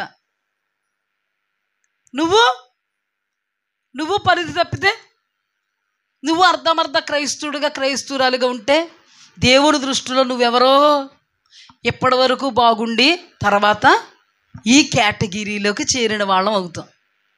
లేదా ముందు నుంచి కూడా నామకార్థ క్రైస్తవులు అంటే ఇవి చాలా పెద్ద మెసేజ్ ఉందండి, వచ్చే వారం చెప్తాను. ఇంతవరకు అబద్ధికులు వీళ్ళ గురించి మనం అధ్యయనం చేసాం. ఇప్పుడు మనకు కదా బోధంతా పాస్టర్ గారికా? బోధంతా ఎవరికి? ఇప్పుడు మనకే. ఇప్పుడు మనం ఏ పరిధిలో ఉండాలి, ఏ కేటగిరీకి చెందిన వాళ్ళముగా ఉండాలి. వాళ్ళ దైవజనులైతే మనం ఎవరు? విశ్వాసులు. పౌలయ్య గారు దైవజనుడు, ఆత్మావేశముతో ఉన్నవారు. మనం ఎలా ఉండాలి? అలా ఉండాలి. అలా ఉండాలంటే ఆయనలో ఎప్పుడైనా చూడకూడనివి చూచామా? ఉండకూడనివి ఉన్నాయా? మాట్లాడకూడనట్టుగా మాట్లాడారా? భయముతో కూడిన భక్తి చేశారా? భయములేని భక్తి చేశారా? కడవరకు నమ్మకంగా ఉన్నారా? గురి వద్దకు పరిగెత్తారా? నియమం ప్రకారంగా పోరాడారా? నియమం అంటే ఏంటి? వాక్యం. ఈ వాక్యం ప్రకారముగా కడవరకు వెళ్ళారు. ఈరోజు నువ్వు కూడా జాబితాలో ఉండాలంటే ఈ వాక్యంతోడనే నువ్వు వెళ్ళాలి. ఈ వాక్యమే నీకు మార్గం. ఈ మార్గం తప్పి అంతా బాగున్నది కదండి. ఇశ్రాయేలీ 4 వైపులు చూశారు, ఇప్పుడు కూడా బాగుందని 4 వైపులు చూస్తున్నావా? ఈ మార్గం గుండానే వెళ్ళాలి. అర్థమైందా? దైవజనులు మనల్ని ఈ మార్గం గుండా నడిపిస్తున్నప్పుడు ఈ వాక్యములో నుండి ఈ మార్గం గుండా వెళ్ళాలి. ఇంకా అయిపోలేదు, వాక్యం చాలా ఉంది. వచ్చేవారం ధ్యానం చేసుకుందాం. సెకండ్ కేటగిరీలో ఉంటే ఎలాగా? అయ్యో బాబాయ్, సెకండ్ కేటగిరీలో అసలు ఉండమండి మేము. అస్సలు ఎట్టి పరిస్థితుల్లో మంత్రం, తంత్రం, యంత్రం, దేవతలు వాళ్ళు పట్టుకుంటాం ఏంటండి? పలానా ఓళ్ళు పట్టుకున్నారేమోండి, వాళ్ళ హెచ్చరిక. అస్సలు పట్టుకోమండి బాబు, మేము చాలా జాగ్రత్తగా ఉంటామండి అని అంటారా? సౌలు కూడా చాలా జాగ్రత్తగా ఉన్నాడు. పట్టుకున్నాడు ఎవరినన్నా? పట్టుకున్నాడా? దెయ్యాలు పట్టుకున్నాక పట్టుకోవాల్సి వచ్చింది కర్ణపిశాచాన్ని. మన జీవితంలో మనం చాలా ఆత్మీయ జీవితంలో మనకి ఏంటండి, చక్కగా తినడానికి తిండి ఇచ్చాడు, కట్టుకోవడానికి బట్ట ఇచ్చాడు దేవుడు, ఏ పన్ను ఇచ్చాడు, పాట ఇచ్చాడు, చక్కగా సంఘం ఇచ్చాడు, సహవాసం ఇచ్చాడు, దైవజనులు ఇచ్చాడు. ఇంకా మనం కుడి ఎడమగా తిరగడానికి ఇంకెక్కడుందో ఆస్కారం? అయినా కానీ మాకేదో తక్కువైపోయింది అన్నట్టు కుడికి ఎడమకే ముందుకి వెనక్కి పక్కలకి తిరిగేటువంటి పరిస్థితి మనకి ఉండకూడదు. ఇప్పుడు నిజంగా చూడండి, నిజమేనండి, అయ్యో బాబు మేము పట్టుకోమండి అంటాం. నిజమే. సౌలు పట్టుకున్నాడా? మాట వినలేదండి సౌలు. దేవుని వాక్యం వింటున్నావా నువ్వు? దేవుని వాక్యంలో హెచ్చరికలను స్వీకరిస్తున్నావా? వెంటనే సెటరేట్ చేయబడుతున్నావా? నీతోనే దేవుడు మాట్లాడుతున్నాడు అని అన్నప్పుడు ఆ మాటని భద్రపరుచుకుంటున్నావా?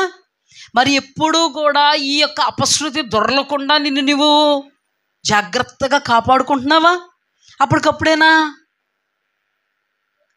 ఏ దేవతని పూజించలేదండి, ఏ మంత్రతంత్రాలను అభ్యసించలేదండి సౌలు. ఏర్పాటు చేయబడిన వాడు, నీలాగా నాలాగా దైవ సేవకురాలిగా నేను ఎలా ఏర్పాటు చేయబడ్డానో, విశ్వాసిగా నువ్వు ఎలా ఏర్పాటు చేయబడ్డావో, దేవుని బిడ్డ అనబడినటువంటి యూదుడు అనబడినటువంటి బెన్యామీను గోత్రానికి చెందబడినటువంటి సౌలు రాజుగా దేవుడు ఏర్పాటు. కానీ ఆజ్ఞ అతిక్రమించాడంతే.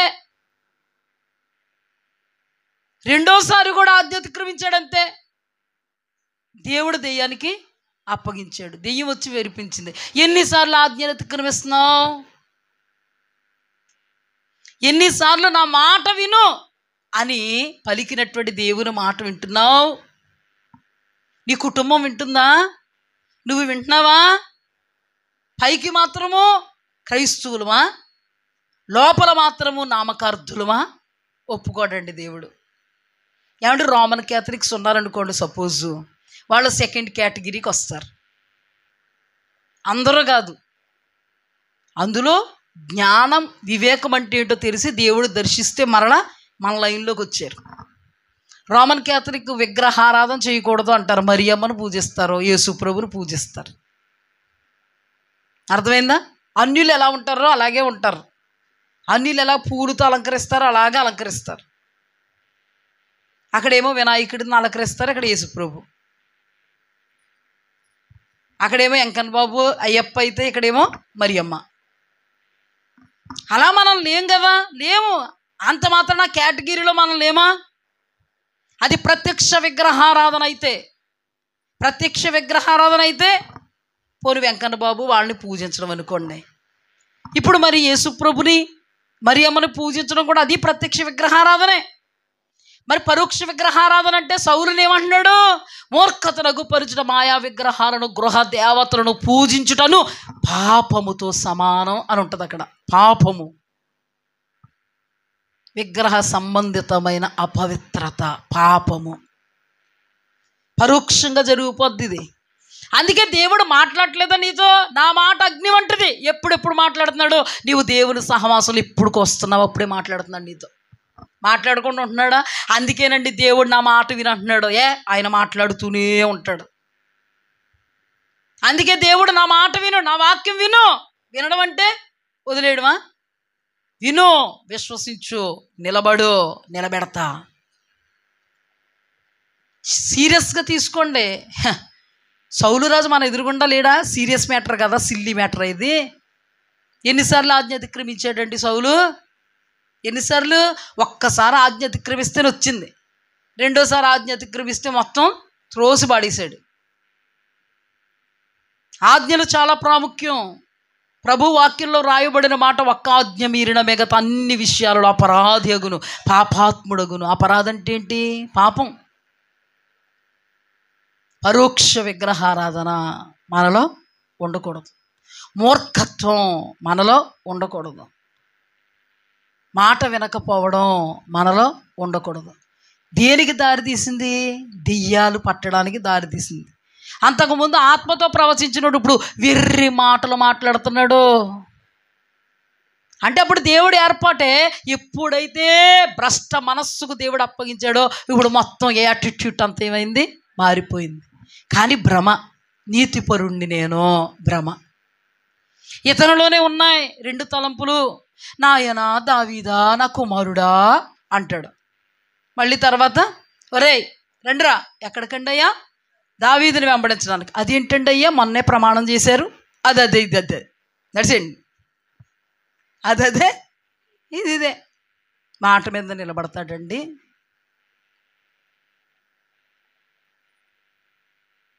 దావీదుకి ఏమన్నా ఉద్ధరించేటువంటి వ్యక్తి అయ్యాడా?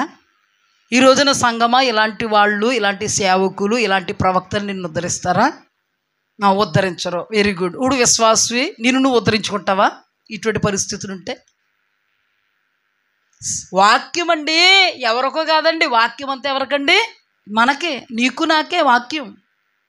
ఆ పాస్టర్ గారి గురికి, ఈ పాస్టర్ గారికి అబద్ధ ప్రవక్త అంట, వాళ్ళెవరో వీళ్ళెవరో అని చూసుకుంటాం కాదంట. అయ్యి బాబోయ్, నేను మోసపోకూడదని అనుకోవడానికంట. అమ్మ బాబోయ్, ప్రత్యక్ష విగ్రహారాధన కాకుండా, అబ్బో నేను విగ్రహారాధికుల్ని కాదనుకుంటున్నాను, పరోక్ష విగ్రహారాధనకి నేను భ్రమలో ఏమైపోతున్నాను? వెళ్ళిపోతున్నాను. సౌలు ఎక్కడ విగ్రహారాధన చేయలేదండి పాపం. పరోక్ష విగ్రహారాధన చేశాడు. అంతవరకు ఏర్పాటులో ఉన్నవాడు ఏర్పాటును కాలదన్నుకుంటే, భ్రష్ట మనస్సుకు అప్పగింపబడితే, దెయ్యం వచ్చి వెరిపిస్తే, వెర్రి మాటలు మాట్లాడితే యాటిట్యూడ్ ఎలా మారిపోయింది? తన గ్రహింపు ఉందా? జాగ్రత్త సుమ. గ్రహింపు లేకపోతే చాలా ప్రమాదం. నీ మనస్సాక్షి నిన్ను గుచ్చట్లేదేమో, చచ్చిపోయిందేమో. అందుకే అనుకుంటున్నావు కదా నువ్వు, నన్ను అలాగ అన్నారు కాబట్టి వాళ్ళకి అలాగైపోయింది, నేను భక్తురాల్ని, వాళ్ళకి ఎందుకు అలాగైందో తెలుసా? చాలా ఏడిపించారు మమ్మల్ని, అందుకే అయిపోయింది. నేను భక్తురాల్ని. వీళ్ళకి ఎందుకు ఇలాగ అయిపోయిందో తెలుసా? చాలా బాధ పెట్టారు మమ్మల్ని, అందుకే అయిపోయింది భక్తురాల్ని. నువ్వు మాట వింటున్నావా? భక్తురాలు మాట వింటున్నావా? కుటుంబంలో అందరూ మాట వింటున్నారా? అబ్బాయి, అమ్మాయి చెప్పండి. అమ్మాయి, అమ్మ, తల్లి అందరూ వింటున్నారా? ఆశీర్వాదం వస్తేనేమో కుటుంబం అంతా కోసేసుకోవాలంట. ఒక్కరి వల్ల శాపం వస్తే మాత్రం మేము చాలా మంచివాళ్ళు. భ్రమలో ఉన్నావేమో, జాగ్రత్త. ఏది మంచి చూసుకో, సరి చూసుకో. వాక్యాన్ని వింటున్నావా? మాట సన్నిధికి వస్తున్నావా? బల్ల గొద్దేసి చెప్తున్నారు పాస్టర్ గారు, మాటకి సరెండర్ అవుతున్నావా? మూర్ఖత్వం కాదు అది. ఒరే అలా చేయకురా బాబు అంటాం. కుర్రోడిని అదే చేశాడనుకో, హే మూర్ఖుడురా, వదిలేయండి. మూర్ఖత్వం అంటే ఏంటి? చెయ్యొద్దన్న పని హెచ్చరికగా చేయడం. ఇప్పుడు వాక్యంలోని సహవాసానికి రండి అయ్యా, హెచ్చరికగా చేయడం, నేను రాం. మూర్ఖత్వం కాదా ఇది? మనకేం కనబడిపోతున్నాయి? ఆత్మీయ షీల్డ్ కనబడిపోతున్నాయి మనకి. ఆత్మీయత ఉట్టి పడిపోతున్నట్టు కనబడిపోతుంది మనకి. ఏం చూసుకుని? చెప్పాను కదా, నీ ప్రార్థన చూసుకున్నా, నీ ఆరాధన చూసుకున్నా, దేవుడు దేవుడు దేవుడు అంటున్నావు. నువ్వు మంచోడువా? నీళ్ళు అన్యాయం లేదా? నీళ్ళు అక్రమం అంటే ఏంటో తెలుదా? మోసం అంటే ఏంటో తెలుదా? అసలు నీతి అంటే ఏంటో తెలుసా నీకు? నీతి అంటే ఏంటో తెలుసు, అవినీతి అంటే ఏంటో తెలుసు, న్యాయం అంటే ఏంటో తెలుసు, అన్యాయం అంటే ఏంటో తెలుసు, క్రమం అంటే ఏంటో తెలుసు, అక్రమం అంటే ఏంటో తెలుసు, మంచి అంటే ఏంటో తెలుసు, చెడ్డ అంటే ఏంటో తెలుసు. తెలియని ఏముంది నీకు? అన్నీ తెలిసినా తెలియలేనట్టుగా, అందుకే తాము ఎరుగు ఎరగనట్టుగా ఏమనుకుంటున్నారు? వీటిని పక్కన పెట్టుకుని మన అద్దం, ఇదే అద్దం అనుకు, ఈ అద్దంలో అన్నీ కనబడిపోతున్నా, ఎంత రివర్స్లో కనబడుతున్నా, పరిశుద్ధుణ్ణి పరిశుద్ధుణ్ణి పరిశుద్ధుణ్ణి. రాకుడు వచ్చేస్తే నువ్వే ఎత్తబడిపోతావు. ఇప్పుడే మనకంటే చాలా బెటర్ అండి సౌలు. కొంతమంది అంటారు, మేము ఎవరిదన్నా తిన్నామా? మందిరానికి రావు, దేవుడు అంటే తెలియదు, వాక్యం అంటే తెలియదు, సహవాసం అంటే ఏంటో తెలియదు, సంఘక్రమం అంటే ఏంటో తెలియదు, సమయానికి రావడం అంటే ఏంటో తెలియదు. దేవుడికి నీలో మంచి కనబడట్లేదంటే మేము ఎవరిదన్నా తిన్నామా? సౌలు ఎవరిదన్నా తిన్నాడా? చెప్పు, ఎవరిదన్నా తిన్నాడా? సౌలు తినేసాడా? దావీదు తినేసాడా? ఎవరిదే తినలేదండి. దేవుడు మాట వినలేదంతే. ఈరోజు సహవాసానికి రావట్లేదే నువ్వు ఎవరిదో తినేస్తేనే పాపం కాదు. దేవుడు మాట వినకపోతే ఆయన అంటున్నారు, నా మాట వినుమో, నా మాట వినువాడు నన్ను ప్రేమించువాడు, నా ఆజ్ఞలు గైకొనువాడు నన్ను ప్రేమించువాడు.